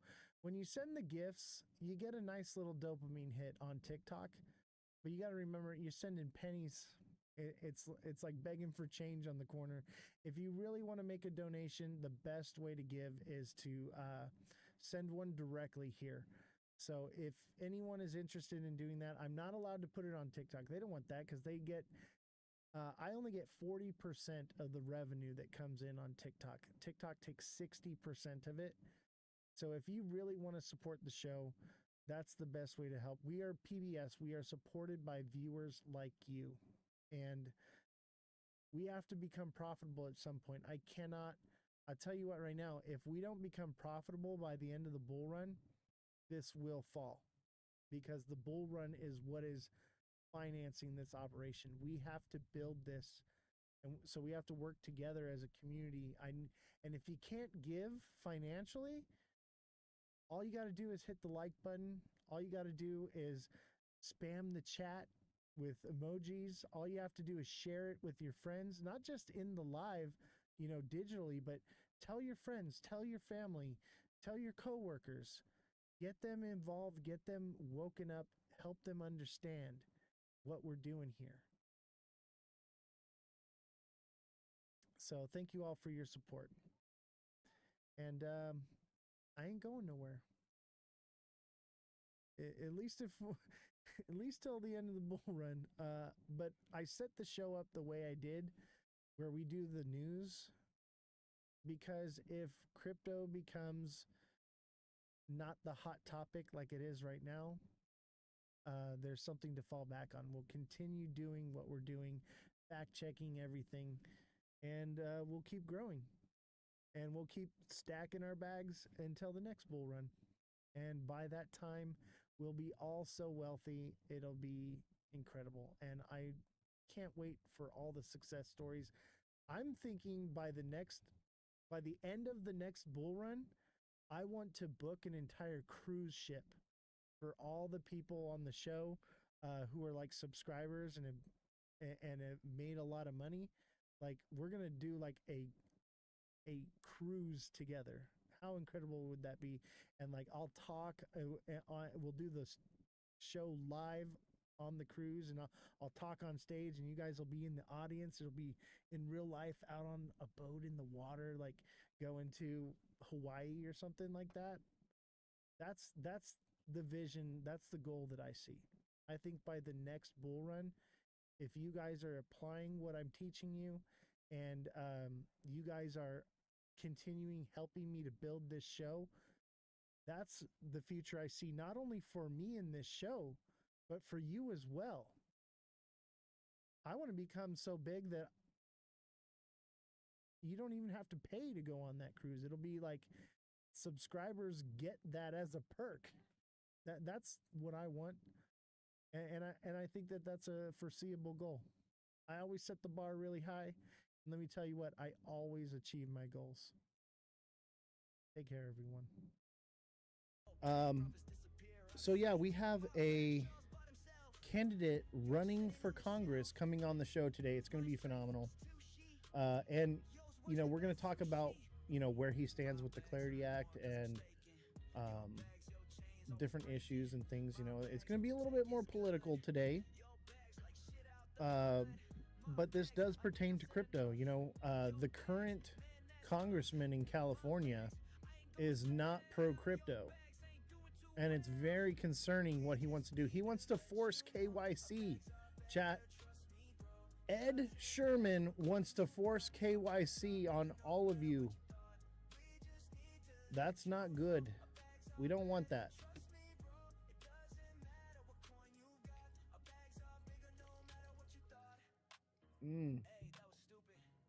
Yeah, we got to get rid of Ed Sherman. He's got to go. He's a problem. And obviously, a Democrat's going to win in California, right? Let's not be naive. So we're looking into the Democratic candidates because Ed Sherman has got to go. This is important for crypto chat. We are fighting on the front lines of freedom for crypto right now. And so we're going to have Chris Ahuja. He is running for Congress. He's coming on the show today. And we're going to find out if he's pro-crypto or not, where he stands, and maybe we got to educate him a little bit. I did talk with him a little bit already. We had several meetings, actually, where we've talked. And I'm not going to lie, this guy might be my top pick.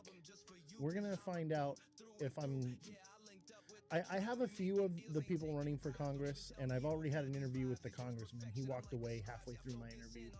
Didn't even want to engage with me anymore. You know how I am and how I do my interviews. So, and I even warned Chris. I said, hey, man, I'm going to come at you.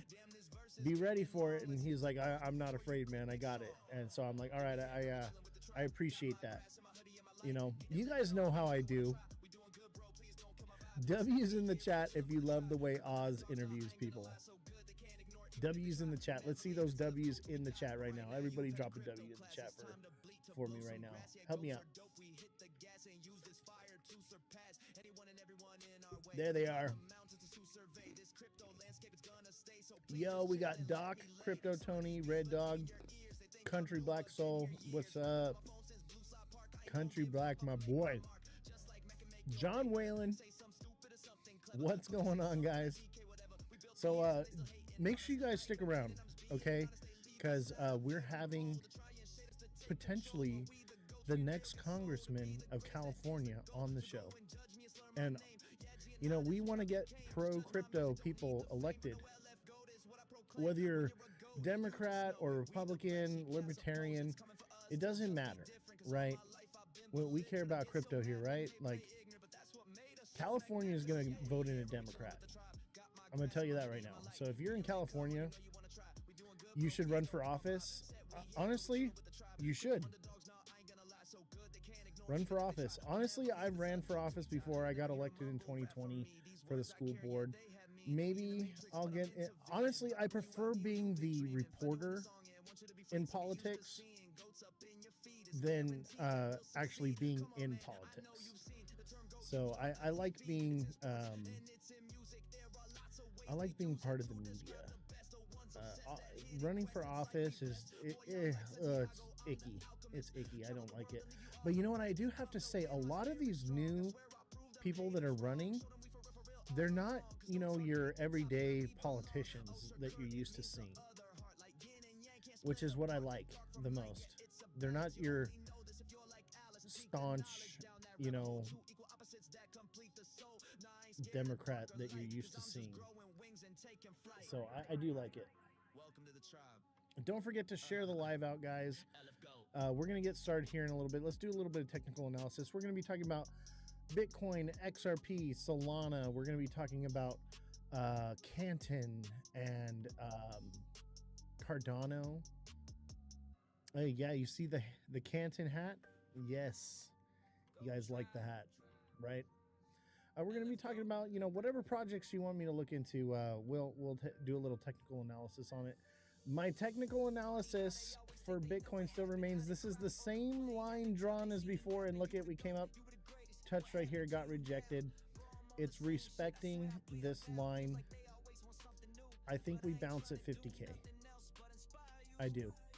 That is my conviction. Now we could like form like a diamond bottom thing here maybe, but it's not really a diamond bottom. It's like out of structure. This thing could potentially pump up to like 78, 79. It could. But that would be the bull trap and it would send it back down.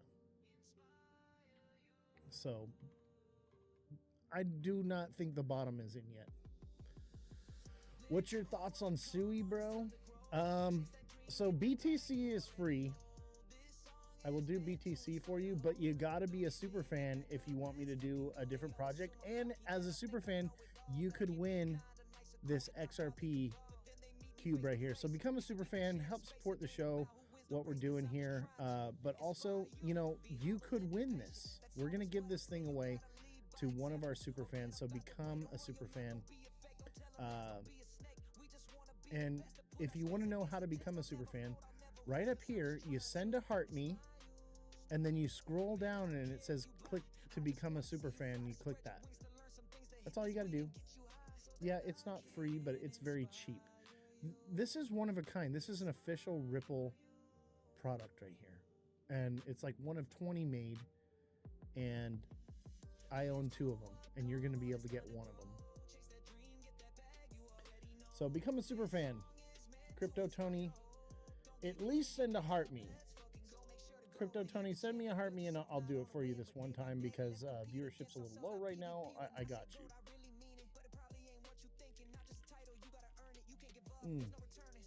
That's delicious. Bellstar is a super fan, and she could potentially win this. Hey, Crypto Tony, thank you for the heart me. Bellstar, thank you for the gifts. Let's see, let's go through the gifts real quick, and then I'll do Crypto Tony. So we got Bellstar, Delvana B, Vintnor, Bellstar, Crypto Tony, and Bellstar again with the gifts. Thank you guys so much. Appreciate you. Hey, no problem, Dave. It was good seeing you, man. I saw you were live, and I was like, oh, I gotta go in and say what's up, man. I hadn't seen or heard from you in a little bit, and I was like, oh, I gotta go see what's up with him. All right, let's check this out. I think he wanted Suey, right? Yeah, dude, anytime I see like somebody live, especially like, you know, you're willing to come and support me, I always show up, you know, like I'm a cross supporter. I will support you whatever you're doing. If you're here and you're showing up and you're part of the community, absolutely. That's what's up, bro. Who was it? Crypto Tony? Crypto Tony, which one did you want me to look up? Which one was it? I can't remember which one you wanted, Crypto Tony. But thank you for the gifts. I appreciate it. Suey. All right. Let's look at the Suey. And don't forget to smash that like button, guys. Subscribe to the channel. Share the show with your friends. Follow me on all platforms at Ozthecryptogoat. All right. Let's see here. Guys, we need to get the viewership up today. I need you guys to like as much as possible. We have a guest coming on, so I need the likes and the gifts as much as you can help out with. If you can't send a gift, just hit the like button. It's absolutely free. Don't forget to follow me. Suey is a bear flag, bruh. Suey's a bear flag.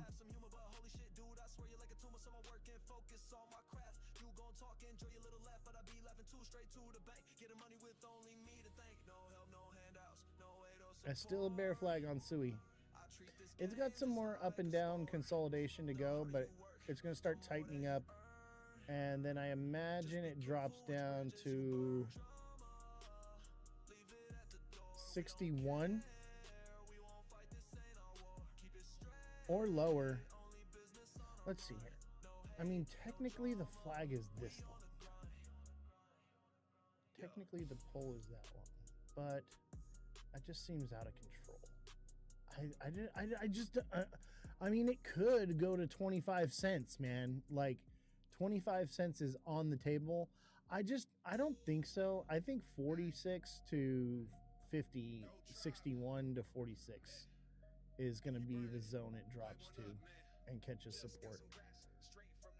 But I mean, it obviously could go down to 25 cents. But that's a bear flag, bro.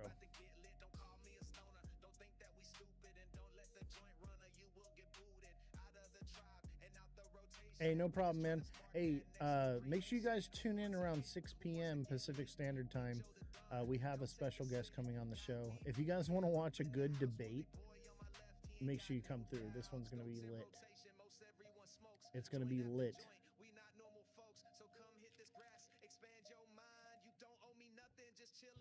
Because I'll tell you what, right now, there's no way me and this politician are going to see eye to eye on everything. And if you know anything about me, I'm good at debating.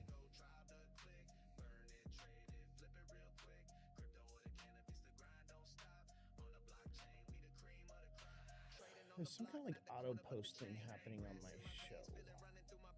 That's what's going on.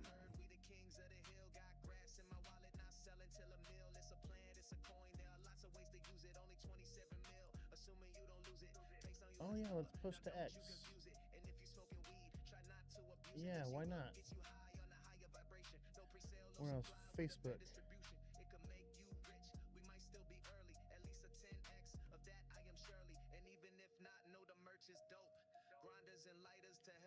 Yeah, I guess we should be doing this kind of stuff. Don't forget to smash that like button, guys. Subscribe to the channel. Share the show with your friends. Follow me on all platforms at Ozthecryptogoat. We're going to post this out to all the socials. Oh, Telegram fire. Yes. Telegrams were all my... Wait. I don't know if it worked or not. There's so many. So, chat, where are we at? What do we want to look at? Anybody got a project they want me to check out? And, hey, Crypto Tony, thank you for the GOAT. Appreciate you. If you become a super fan, you could win this. You could win this by becoming a super fan. We're going to give this away to one super fan. So this could be you. You could win this Xbox. It's an Xbox, chat. No, it's a XRP box. We're giving away the XRP box, and it could be yours. It could be all yours.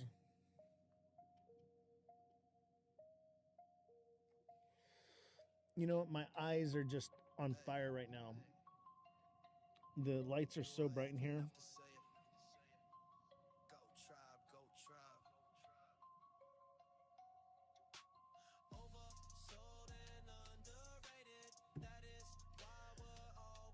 Yep, I need my sunglasses. It's just so bright in here with the lights. I gotta have sunglasses on. I can't do it.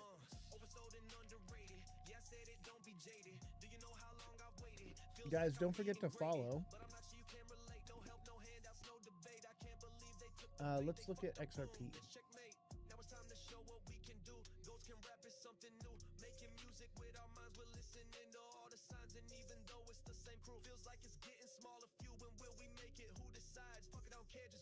Man, XRP is kind of a bear flag too, isn't it?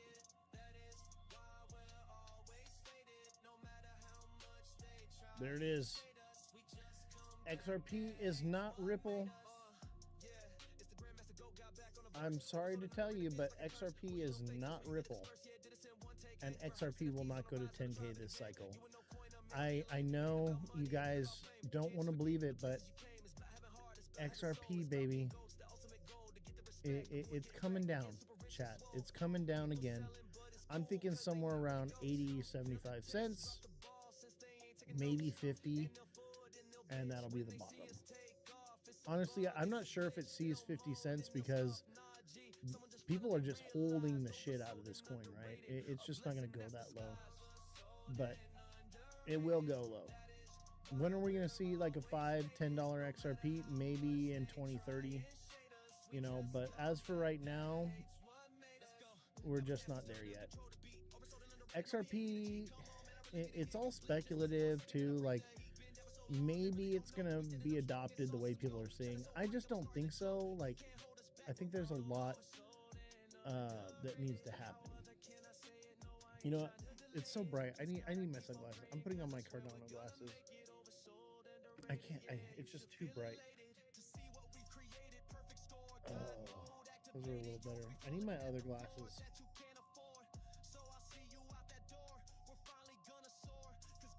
Where are my glasses at? Chat, hit the like button so my glasses will turn up. Everybody put a sunglasses emoji in the chat. I need sunglasses. It's too bright.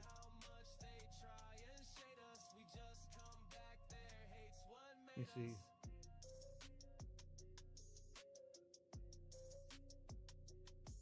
I gotta call the IT guy. Bruh.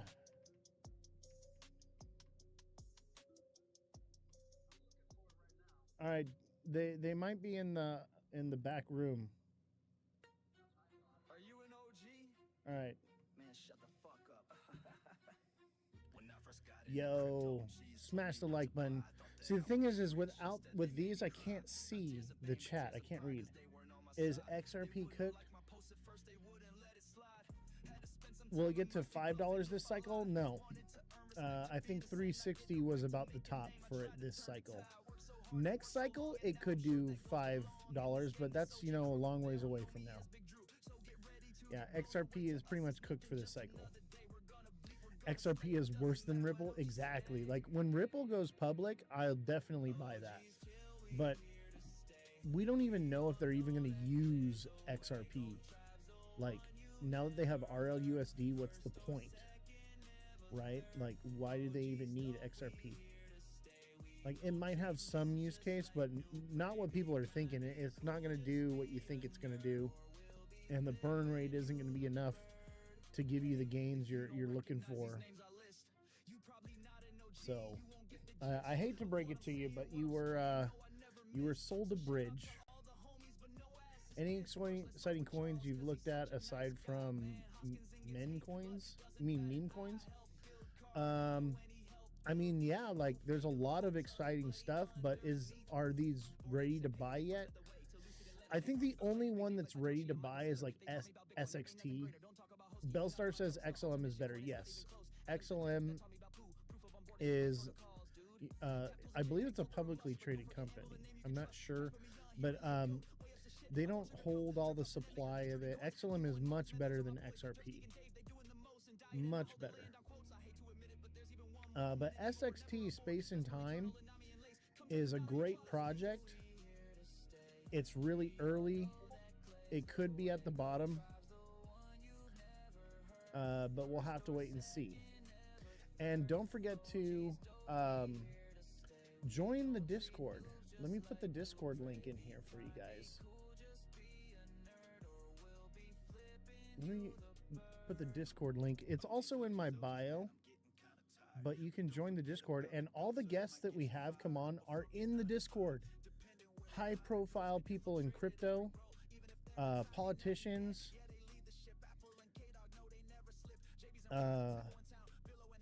they're all in the Discord. And so, like, after you see a guest come on the show and you're like, whoa, like, that was really cool, I want to talk to that guy, they're in the Discord. They have to join the Discord in order to come on the show. That's the whole point. So there's a value. Yes, Space and Time. And I'll show you the chart. Space and Time may be near the bottom. It could potentially go lower, but it's an accumulation. It's the utilities. What's up? Bellstar says, I love the Discord. Yeah, the Discord is goated too. So make sure you guys join the Discord and get engaged and, talk to people. There's a lot of people in there. Most people just kind of sit on the sidelines and listen to what I have to say. But, there's a lot going on there. So, look, we're at like 1 cent, right?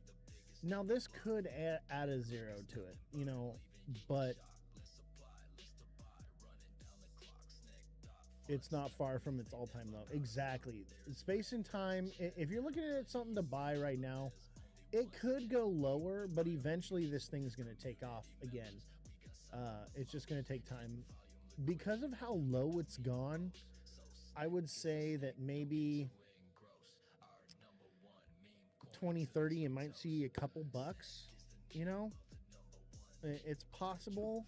Maybe not. Maybe we see 50 cents. Still, that's going to be crazy gains. Like, that's going to be a major win at 50 cents. Even 20 cents from right now would be like the most majorest win you ever had. Like, and it doesn't take a lot.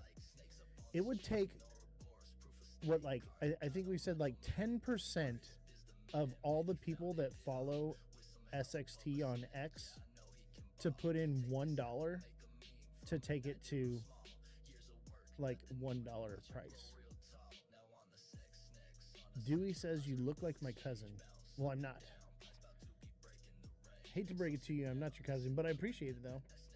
But yeah, SXT, it's been kind of like curving and running sideways now. The more it runs sideways, the better. It could potentially go lower down to a penny, but I don't see it going much lower than that, and it'll probably just run sideways. So this is a good one to keep an eye on. What is the utility? Okay, so the partnerships are Microsoft, Avalanche, and it's off-chain data verification. So it's a security privacy type coin on the Ethereum network. So as you can see, I got Canton, Midnight, Space and Time. What's Canton? Canton is a privacy network as well.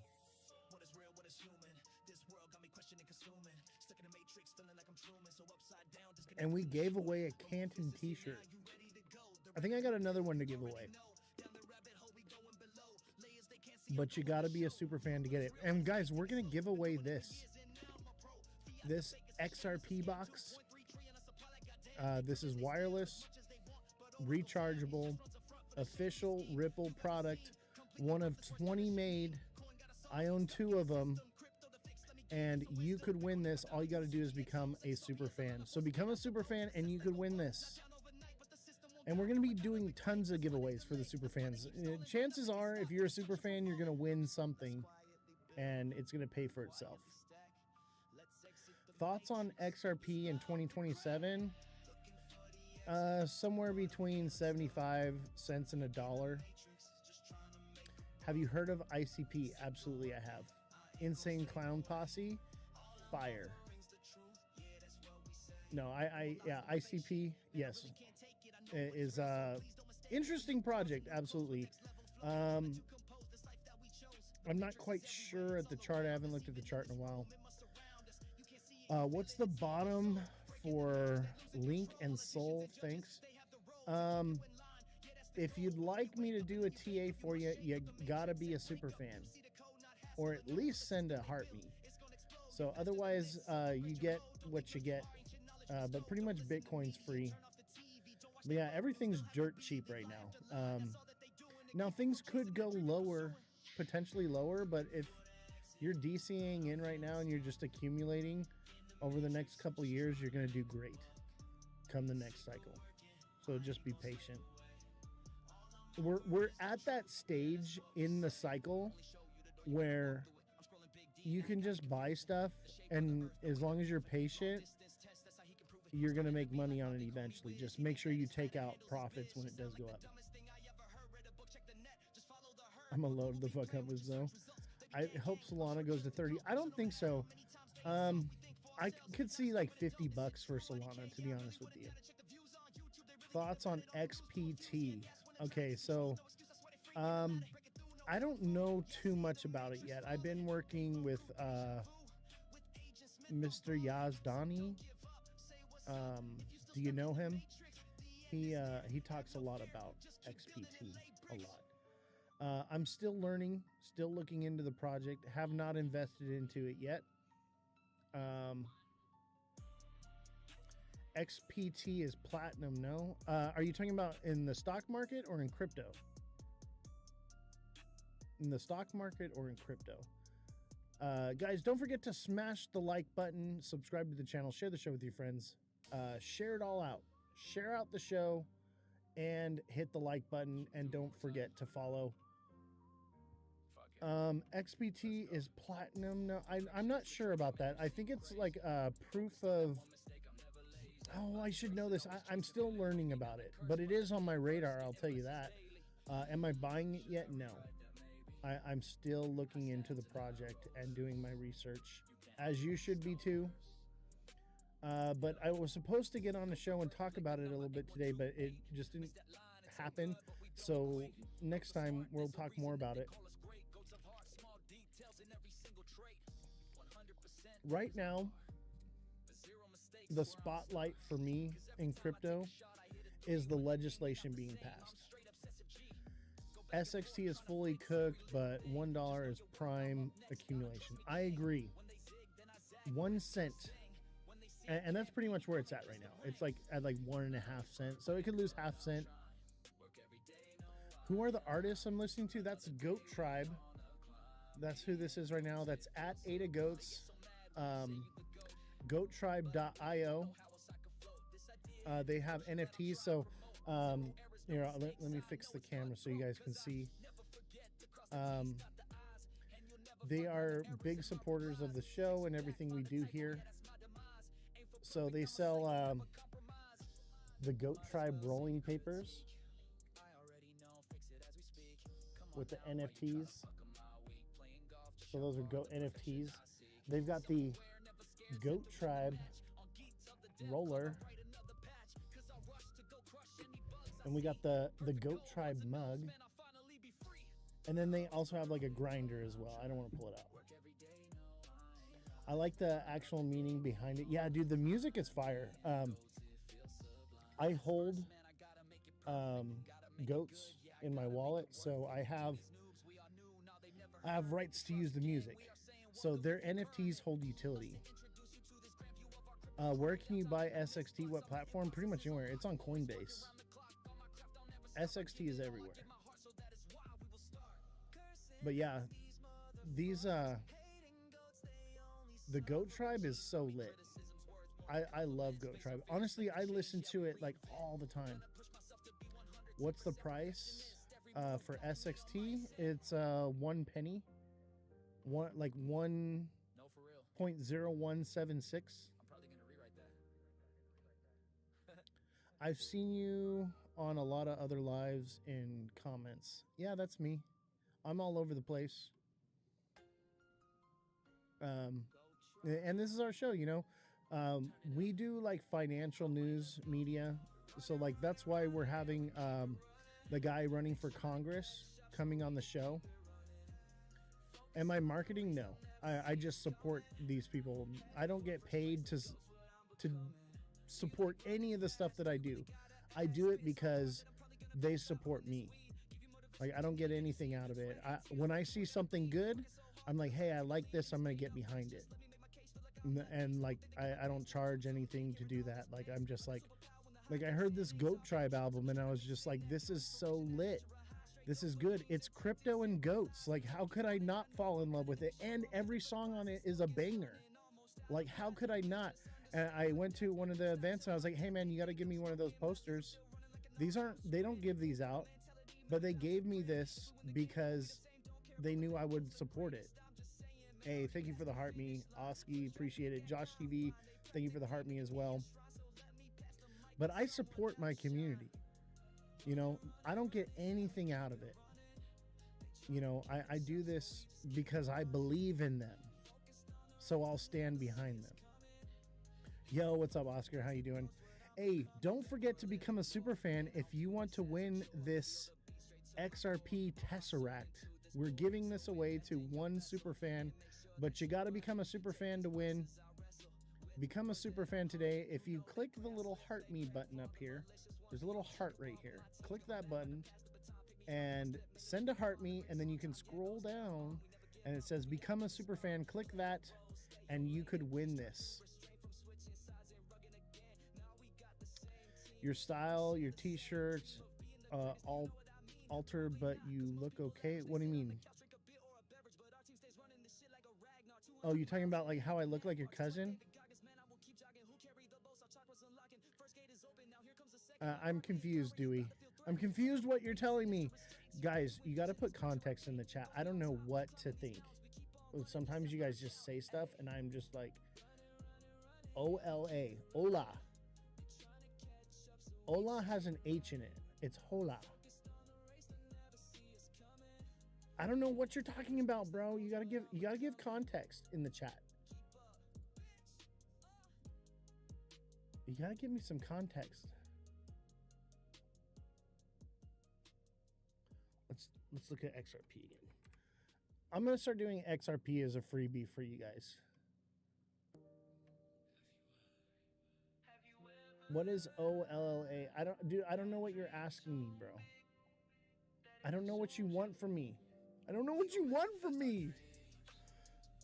I'm trying, chat. I'm trying, and I don't know what you want. What am I supposed to do? I'm trying here. Chat, XRP is not Ripple, and XRP will not go to 10K this cycle. I hate to break it to you, but that's the cold hard truth. You were lied to if you believed otherwise. You were lied to. Sorry to ask, but what's your thoughts on Polkadot? It's on my radar. If you want me to do technical analysis on it, you gotta be a super fan. But as a super fan, you could win this XRP cube right here. Morging dishing. What the bruh? Bruh. I don't even know how to respond to that. Good Morgan. That's the best I got for you. I have no idea what you want from me. I feel like maybe there's a language barrier here. I am lost. Can XRP hit $50 by the end of the year? No way. No freaking way. You'd be lucky to see XRP hit $2 by the end of the year. By like October, November. You will be lucky to see $2 on XRP. All right? Lucky. And like, if it does, you guys better be taking out profits. I swear to God. Because I'm telling you, 50 to 80 cents is coming. I don't understand why it's not moving. It has a lot of banks behind it, correct? Absolutely not. So there are some banks that are behind Ripple, not XRP. And those banks have less than 100 customers, or excuse me, less than 100 employees. Small little baby banks. You've been lied to. No one is using this. No, there's like hardly any transactions happening. Like the XRPL transacts like less than 10% of what the Solana network does, or Bitcoin. Like it's like virtually unused. Don't forget to smash that like button, guys. Everybody tap the screen right now. Smash the like button, subscribe to the channel, share the show with your friends. What about Cardano? I love Cardano. Charles gave me this.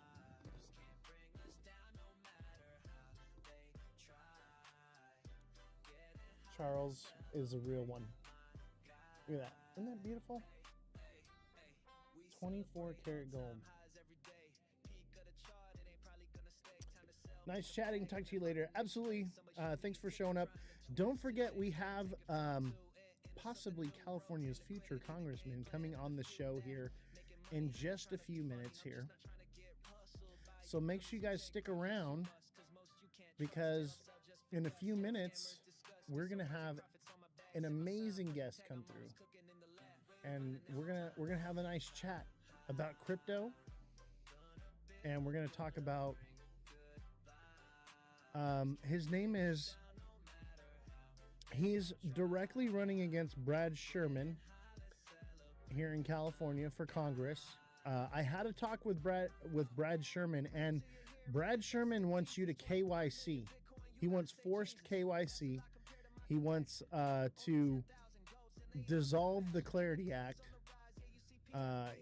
What he wants for crypto is astonishingly bad.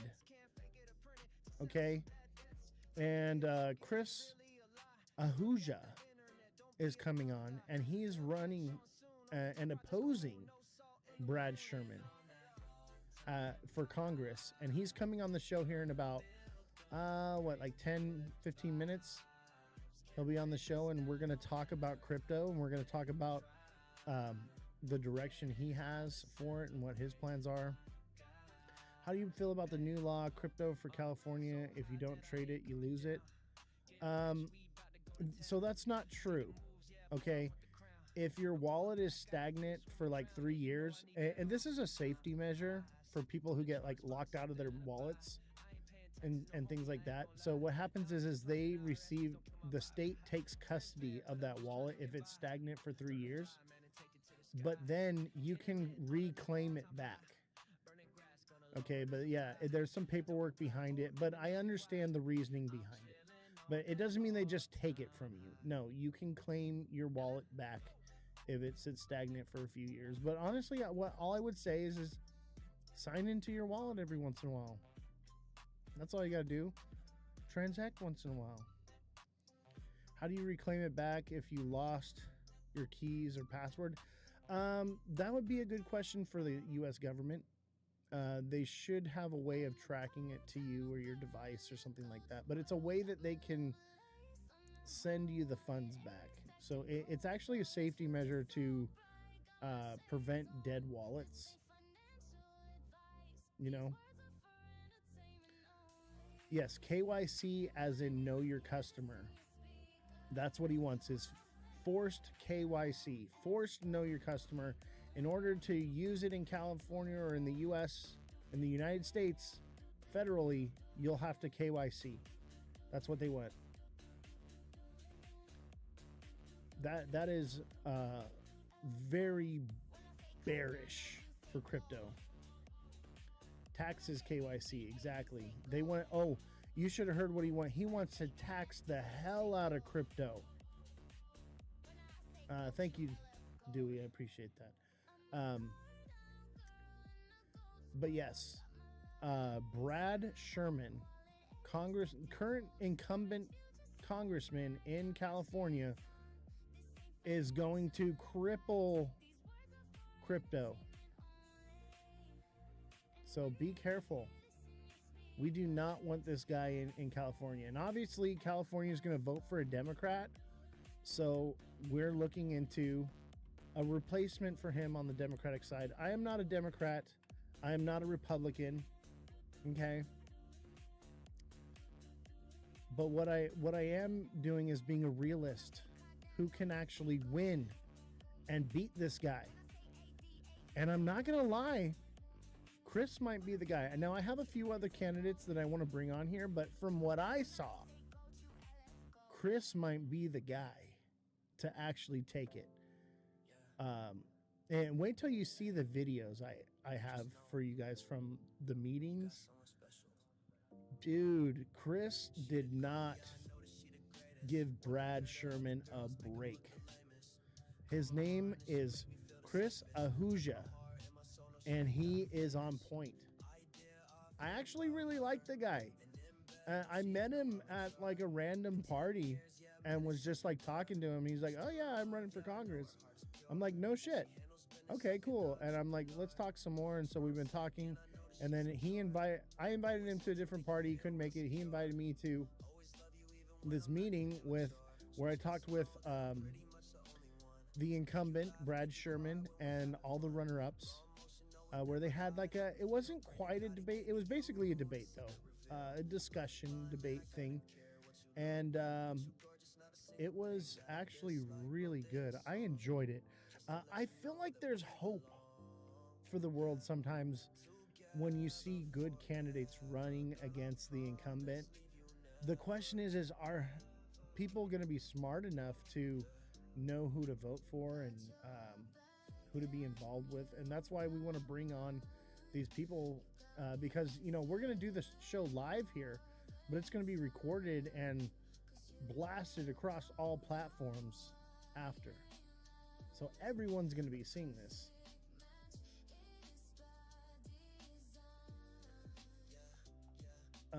Big somebody put alive in the chat for me, because I want to be blessed too. So 209 years ago, what do you mean? 200. I'm so lost. Dewey, what? I don't know what you want from me, man. I'm trying here. Everybody smash that like button, guys. Subscribe to the channel. Share the show with your friends. Follow me on all platforms. XRP is not Ripple, chat. I hate to break it to you, but XRP is not Ripple. And XRP will not go to 10K this cycle. I hate to break it to you.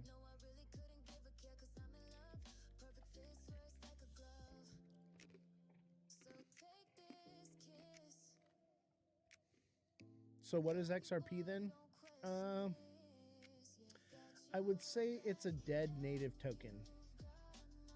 Dead technology. We have RLUSD now. Does it really serve much of anything other than a liquidity pool? Pretty much. It gets its value from the people that hold it, not from money that flows through online banking transactions through Ripple, all that speculation you've heard. It's highly unlikely, and they may not even use XRP. Like, Ripple is something different. Ripple just owns 44% of the supply of XRP. So every time it goes up, Ripple just sells it. That's what's the correlation is here. Hey, Jesse, it's your song.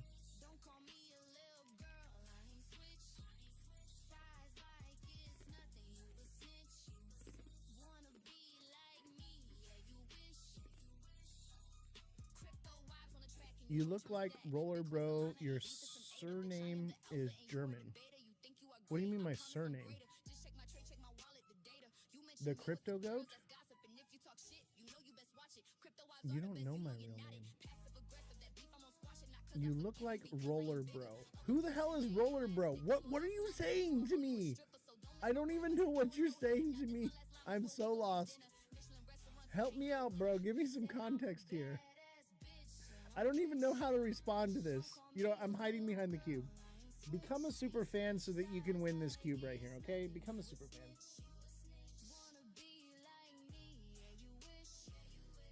I'm just going to hide here until Chris shows up because I don't even know how to respond to you. Germany is cool. Yo, what up, TikTok seller? Any California Republican candidates for crypto running? Let me tell you this right now. There are no Republicans that are going to win in California. And that's just the facts, okay? Can we wake up to it? But I'll tell you what. There are some good Democratic candidates that I would be willing to back as a libertarian. You know, so as a libertarian, right-leaning, there are some Democrats that I would vote for that are pro-crypto. And let me tell you this, if you're pro-crypto, you want a pro-crypto Democrat because the Republicans aren't going to be the problem. Okay? The Democrats are. So getting a pro-Democrat congressman voted in California that's pro-crypto is going to be good. We just need to find the right one. You're tired of Dems? Well, that's why we're going to talk with Chris. Because I'm hoping that maybe I can enlighten him as maybe a smidgen. But he is not your average Democrat. I will tell you that right now. These aren't staunch Democrats like I'm used to seeing. They're not your what would you call staunch Democrats. They're more, you know, center leaning, if you ask me. And we want to in California. That's what we want to get past. I will reach out to the Republicans as well, but I'm telling you right now, California is not going to pass it. They're not going to win. It just, that's just what it is. So let's find someone that can win and back them. The problem is that reps are associating with Cheeto and will never happen. Exactly. They think that because Cheeto is backing crypto, that crypto is bad. And so they're like anti-crypto. So, you know, Dems are going to win in California. It just is what it is, right? So let's get a pro-crypto guy in there. I understand libertarians don't hold the power yet. And that's what I'm saying is like libertarians can run as either Democrats or Republicans. So just because it says a Democrat doesn't necessarily mean that they're not libertarian. He ain't backing it though. He's just saying he is. Yeah, I'm like independent. I'm libertarian is what I am. I'm libertarian. I always lean on the side of liberty and freedom.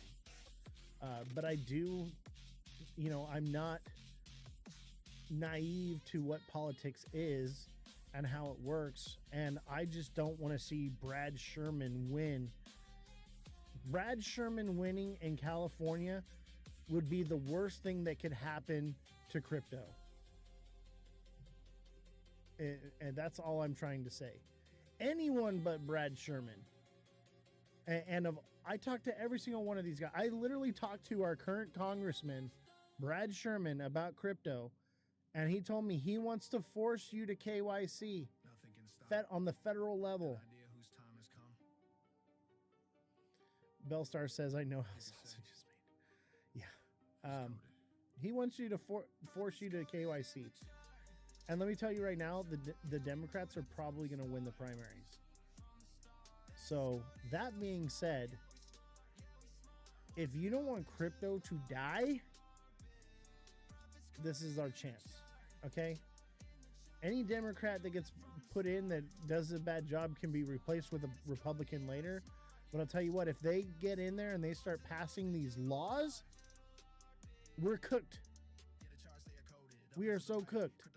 That's why I'm not naive to the fact that, we need to be pushing for a Democrat that is pro-crypto to win in California.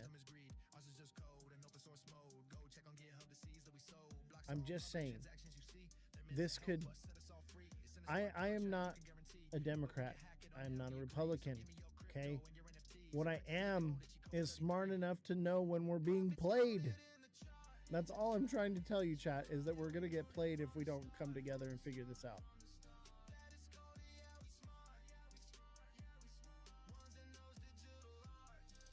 Everybody smash that like button. Don't forget to send a gift. We need some gifts. Our guest comes on in about 3 minutes. We need to get the viewership up.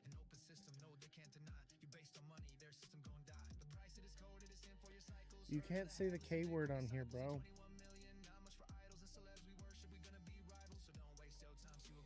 Y'all are getting me in trouble. Why is viewership so low? It was doing so much better earlier. Everybody W's in the chat. W's in the chat right now. Help me out. Just start spamming the chat with W's or goats. That's what we need right now. We need to spam the chat.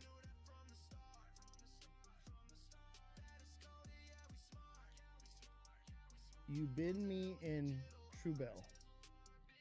You bring me in Truebell? No, you're going to get me in trouble by saying those words. You can't say certain words on TikTok. Our viewership has dropped dramatically. I might have to mute you.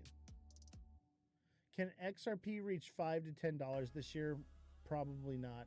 No. XRP is a liquidity coin, lost 40K on it. Exactly. XRP is going to wreck you. Okay, Ripple is not XRP. XRP is not Ripple. Two different things. Ripple is just going to keep selling on you. You'll be lucky to see... Yeah, XLM is better. Exactly. You will be lucky to see a $2 XRP again this cycle. You will be very lucky. It just ain't happening. We got 5 minutes for our special guest to come on. Chat, I need your help right now. Somebody spam me with a gift. How much does Ripple hold of XRP? 42% of the supply, or it's like 44% of the supply. It's a lot. Don't forget to send in your daily heart me's as well, guys.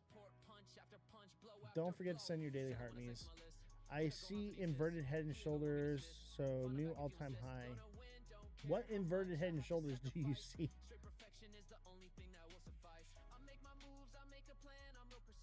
Yeah, you've lost the plot, bro. Inverted head and shoulders. I see a double top. That's what I see. I see a more macro double top. Look, go into the weekly. That's a double top. That's a double top. Verse 3, so it's time for Super Saiyan 3.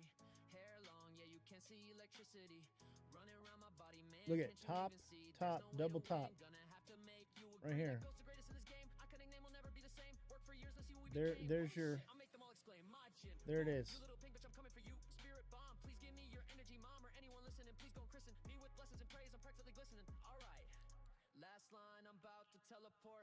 Yeah, the weekly looks insane. You're going to be lucky to see $2 again on XRP this year. Maybe you'll see that in October, November, but I doubt it. I think it probably won't go higher than like 166 to 180. 180 is going to be a strong resistance. Would you recommend to look on the charts weekly, daily, or 15 minute? It depends on what you're doing. If you're trading, you know, buying and selling constantly, you know, the 5 minute, 15 minute, 1 hour, and you should be cross-referencing those, right? But if you are looking to buy and hold, you should be looking at the daily and the weekly. It depends on what your style is and what you're trying to accomplish. That's how it works. So if you're looking for a long-term hold, you should be on the weekly.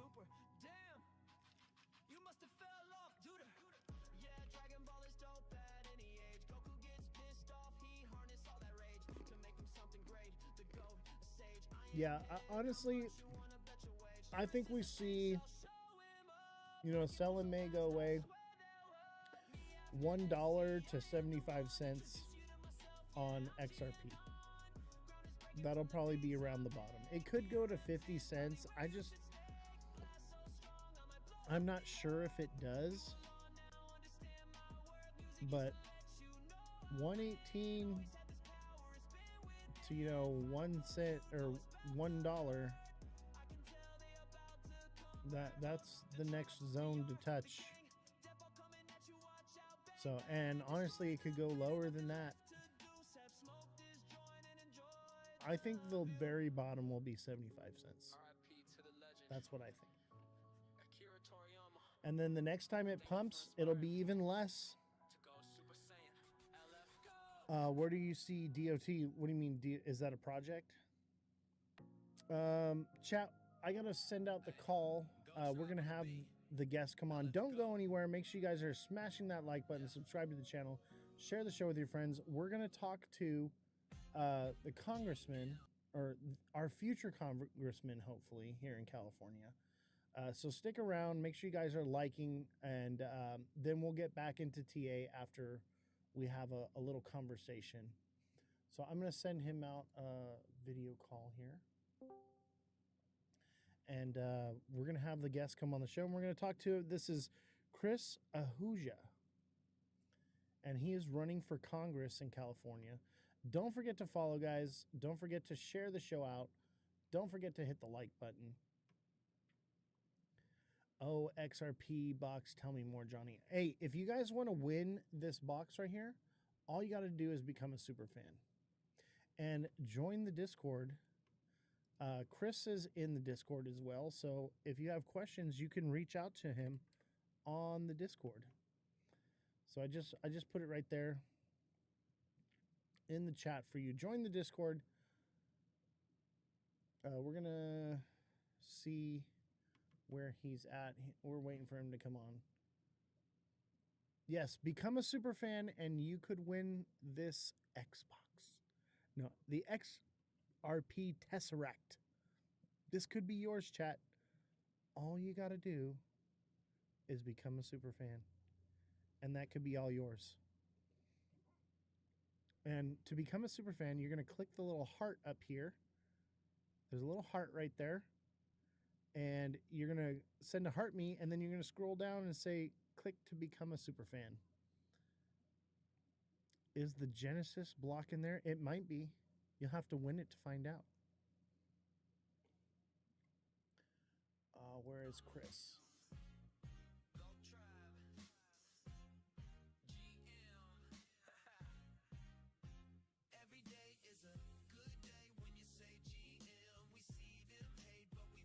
we're still waiting on Chris to join, so we got a little bit of time. So make sure you guys become a super fan and get your chance to win the XRP box. And this is an official Ripple product, ladies and gentlemen. Official Ripple product.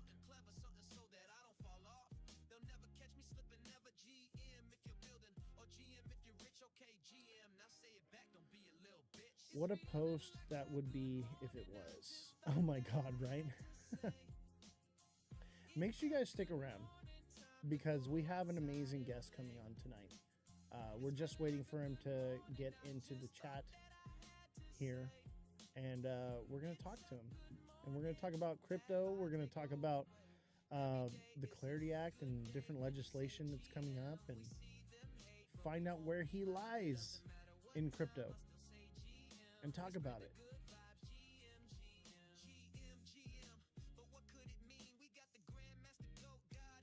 Hopefully he shows up soon.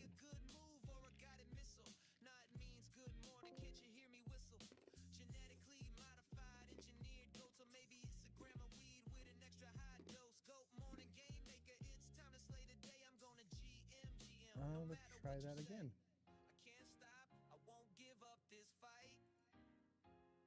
Doesn't matter what time, morning, noon, or night.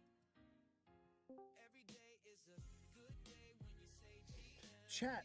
W's in the chat for Chris Ahuja. Chris Ahuja. Guys, W's in the chat right now. Everybody spam the chat. We've got an amazing guest coming on. He's running for Congress, ladies and gentlemen. Running for Congress. I believe he's pro-crypto. We're going to find out.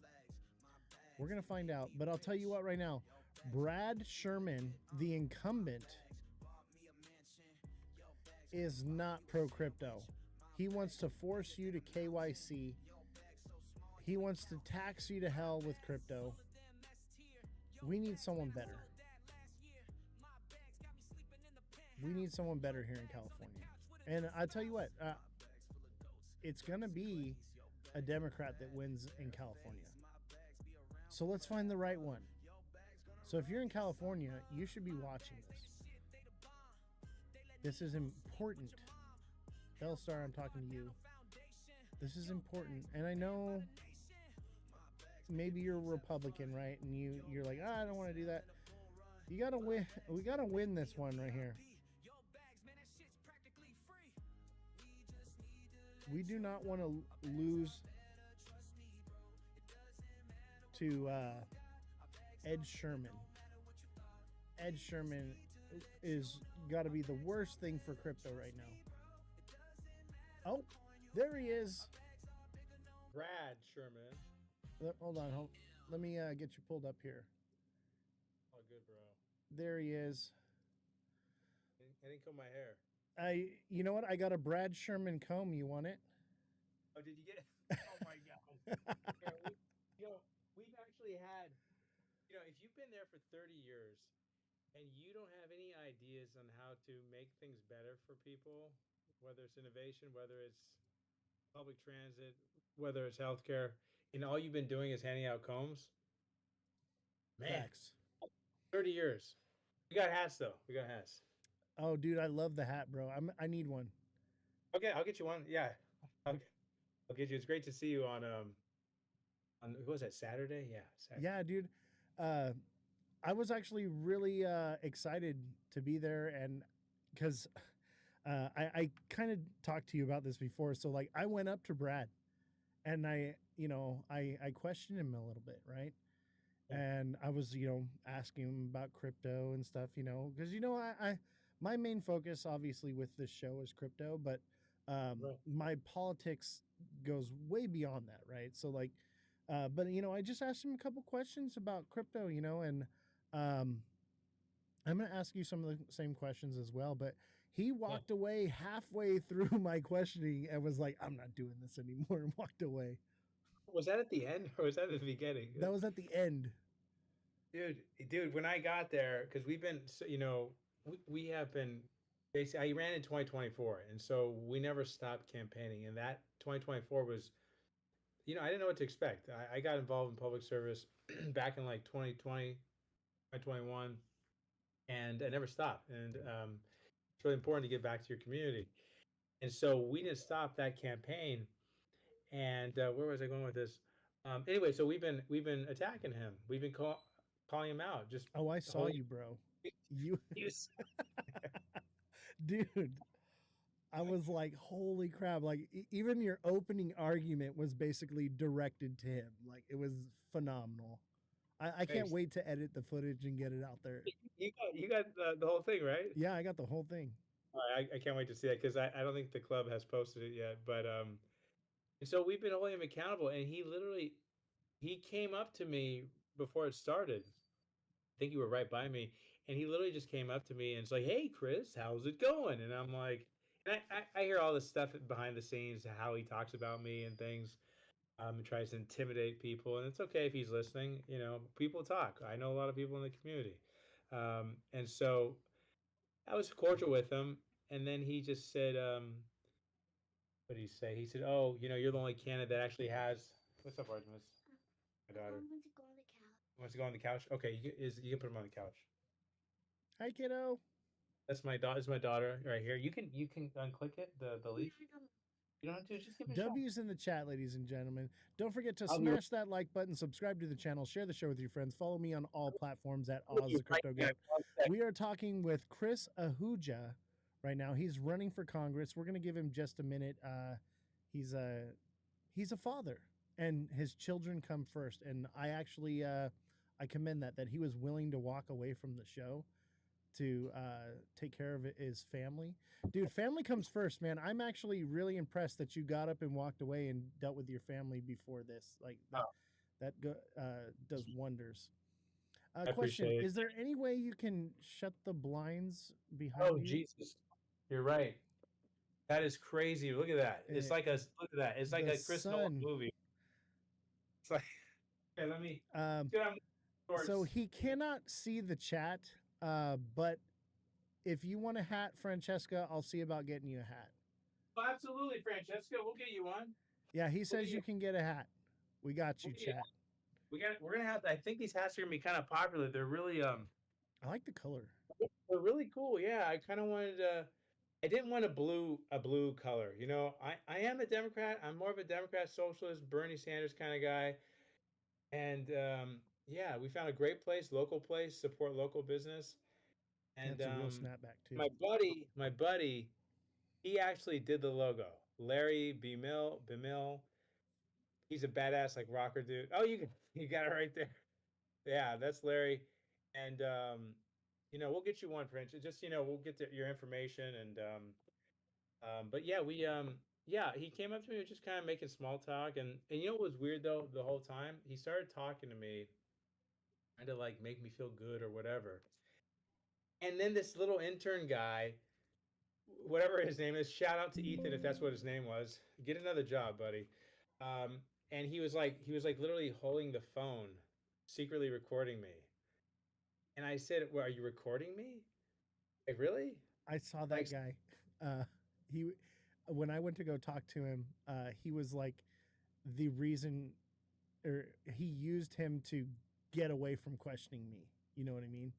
oh, He had like a little signal he gave him, and then like basically like turned to him, and then was just like, "I'm out of here," and then like gone. it was surprising.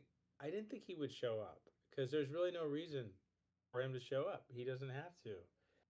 But I think because of his ego, his entitlement, And he's it's in like, "Oh, Malibu. Who doesn't want to go to Malibu it's a really on your nice day." dime, right? Yeah, yeah, I forgot about that. Yeah, we actually paid for him to freaking drive there. That's what I'm saying. So like, of course he went to that one. That's why I was like, oh, it's gonna be in Malibu. I was like, I'm gonna be there. That It he'll was show up. pretty. I wanted to talk about the things. Literally, the place we were at. I've never been to that library. I've been to there's little stores and restaurants like really expensive, like right next door. But there's so many people that were homeless, that were unhoused, that were living right there, like You literally. saw him in the front area. There was several of them right there. There's three people. I was talking to them. I was telling them what I was doing, and I like to talk to everybody, and so, I don't care who you are. Like, you gotta know what's happening. The fact that nobody brought that up, I don't think anyone's doing a podcast except for us talking about this, but people, kind of ignore that it's literally happening outside of this public library, and then further down, which is like the LA County building, which there is like tents, there's pillows tucked inside there. That's the LA County building, and we didn't really talk about it a lot because they gave us questions, That 6 they different questions. had Yeah, but pre-set up or whatever. Yeah, they didn't talk about the actual things that affect Malibu, where LA County and city of Malibu, and of course federal, or state, but there's all these different organizations, or sorry, agencies, that make it really difficult for things to kind of get done. And that's what I heard from one of the city council women who I spoke to like a month ago about the issues that Malibu faces. And so, I'm kind of segueing, but it's right in front of you, and yeah. Brad, they're ignoring it. Like, there's people, and the three people who I spoke to, they were very cool. They I don't actually have a house. spoke to them as well. Right on. One of them came up and was like, "Hey, that's your car?" And I'm like, "Yeah." He's like, "What year is it?" Oh, it's 75. And we're just talking, and he's like, "Oh yeah, when I was a kid, I wanted that car and this and that." And but they're just people, you know what I mean? Uh, Yeah, I left my car unlocked. I'm not afraid of homeless people. My grandfather was a pastor, and in San Bernardino, he fed the oh, homeless. are you from Uh, San Bernardino? yeah, so he fed the homeless from Good. 1983 to 2007. Every Sunday, fed the homeless, and I was there with him. Where in San Bernardino? Right by the Carousel Mall, where the Dude, courthouse is, the clock tower. yeah, Yeah. that's where I'm from. Okay. Yeah. Same here. Yeah, Carousel Mall, man, Carousel Mall, and then Yeah. the Inland Center Mm-hmm. Mall. Yeah. That mall was left like empty. It's like one of those Yeah. abandoned. I love that stuff. Yeah, I think it's cool it's abandoned. I also think that it's kind of sad to see what prior Democratic, what's the word I'm looking for? Gosh, come to me. Prior Democrats, what they've done with, you know, uh, what was once a really amazing city, even back into like the 1800s, it was Hmm. thriving place to be, and it's just kind of gone downward. Obviously, Redlands is still kind of okay, you know. That's where I went Um, to high school, Redlands High School. yeah, I was born in Redlands, so Yeah, yeah. yeah. I gotta go outside real quick. Go ahead. Pay for the Oh, you got to pay for the hats. pay for the hats. I'll be right back. Hey, take your Uh, time, man. Guys, don't yeah. forget to smash that like button, subscribe to the channel, share the show with your friends, follow me on all platforms at Ozthecryptogoat. While he's gone, let's take a look at his his stance here. So this is his website. You can go check it out. It's chrisahuja.com. Okay. And we're going to talk about the campfire stuff too. So this is our campaign focus. Chris Abundance Agenda is working class blueprint to build real prosperity from the ground up. That means investing in public infrastructure, innovation, and local businesses, putting people over profit and community over corporations. It's time for an economy where working families don't just get by, they actually get ahead. And so one of his first things is abolish ICE. And if you know anything about me, I actually like this one. Honestly, I don't know about abolish ICE, but maybe uh, reform. Because I'm afraid if we abolish ICE, what are we going to get instead? Gestapo?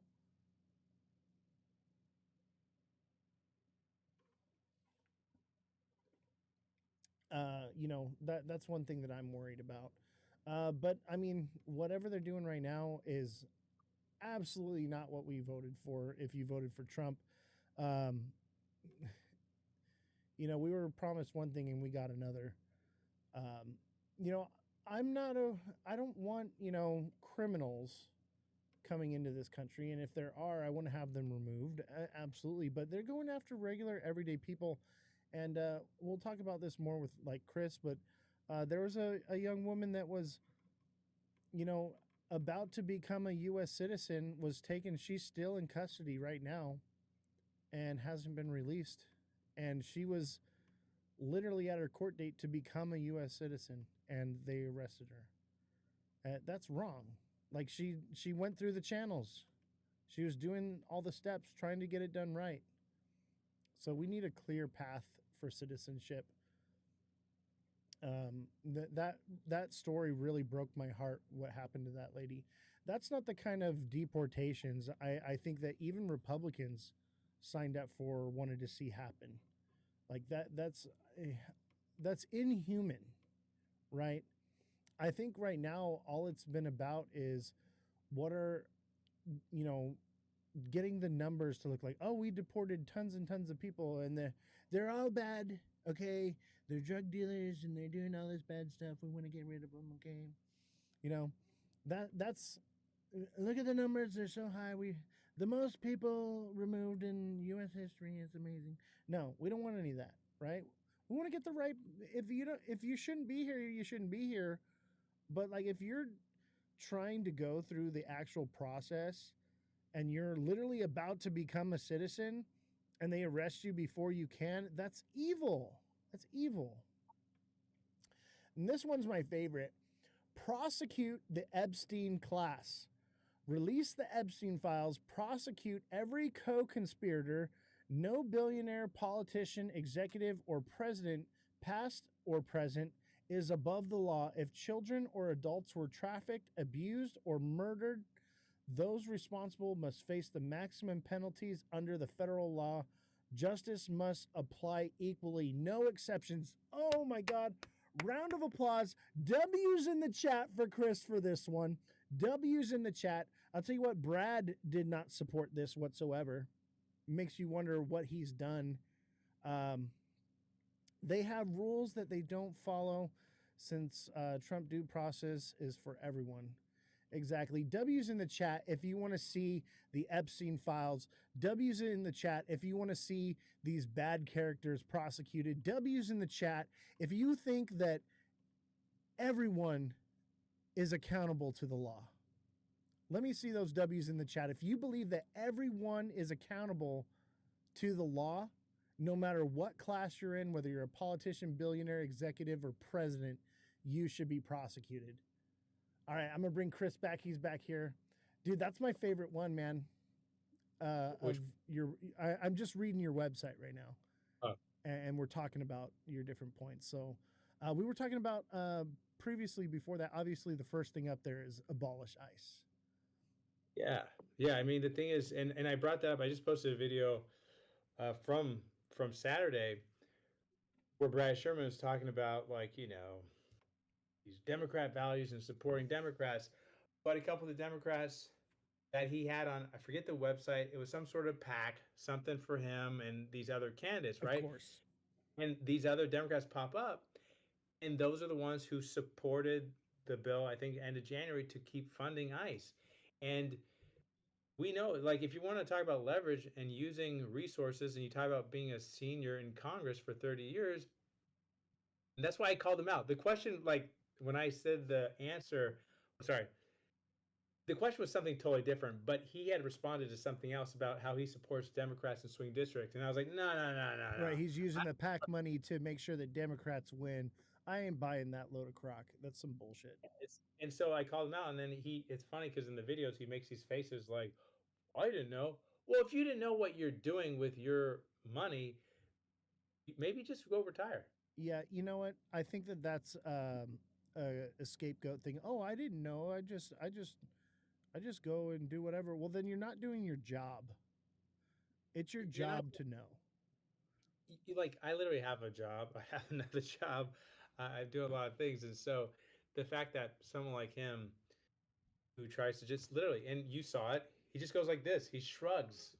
Right. What's going on, Artemis? Here, come here, buddy. Okay. Now the dog's in here. Okay. Here, Apollo, come here. Oh, come here. Here's the dog. Here, come here. This dog used to be. Let's see the dog. This dog, I can't lift him up. I hurt my back earlier because I lifted him. W's in the chat for the dog. Okay, there we go. There's Apollo. Look, Bellstar. He's got a puppy. You got to vote for him now. Oh man, some troll. I don't know who it was or who they're working for, Oz. But they're saying Apollo's a bad name for a dog. They're trying to like attack me. They go, Apollo's a bad name because Apollo died in Rocky. Oh my I don't god. like that. I don't like that. It's not And like my he's dog, a boxer. no, If his breed was a boxer, then he's not a boxer. He's not a boxer. But just going back, that's the kind of nonsense they throw at you as being a politician, man. It's wild. You can't even name your own dog. Yeah, seriously. I do a lot of jujitsu, and I'm just walking over all the papers. Okay, all right, sit down, buddy. But I don't. You get scared. You can get intimidated a little bit, but these corporate politicians, honestly, whatever party they are, but if we're talking about corporate Democrats who are just kind of he's walking. Uh, no, He's getting comfy. he's getting companies.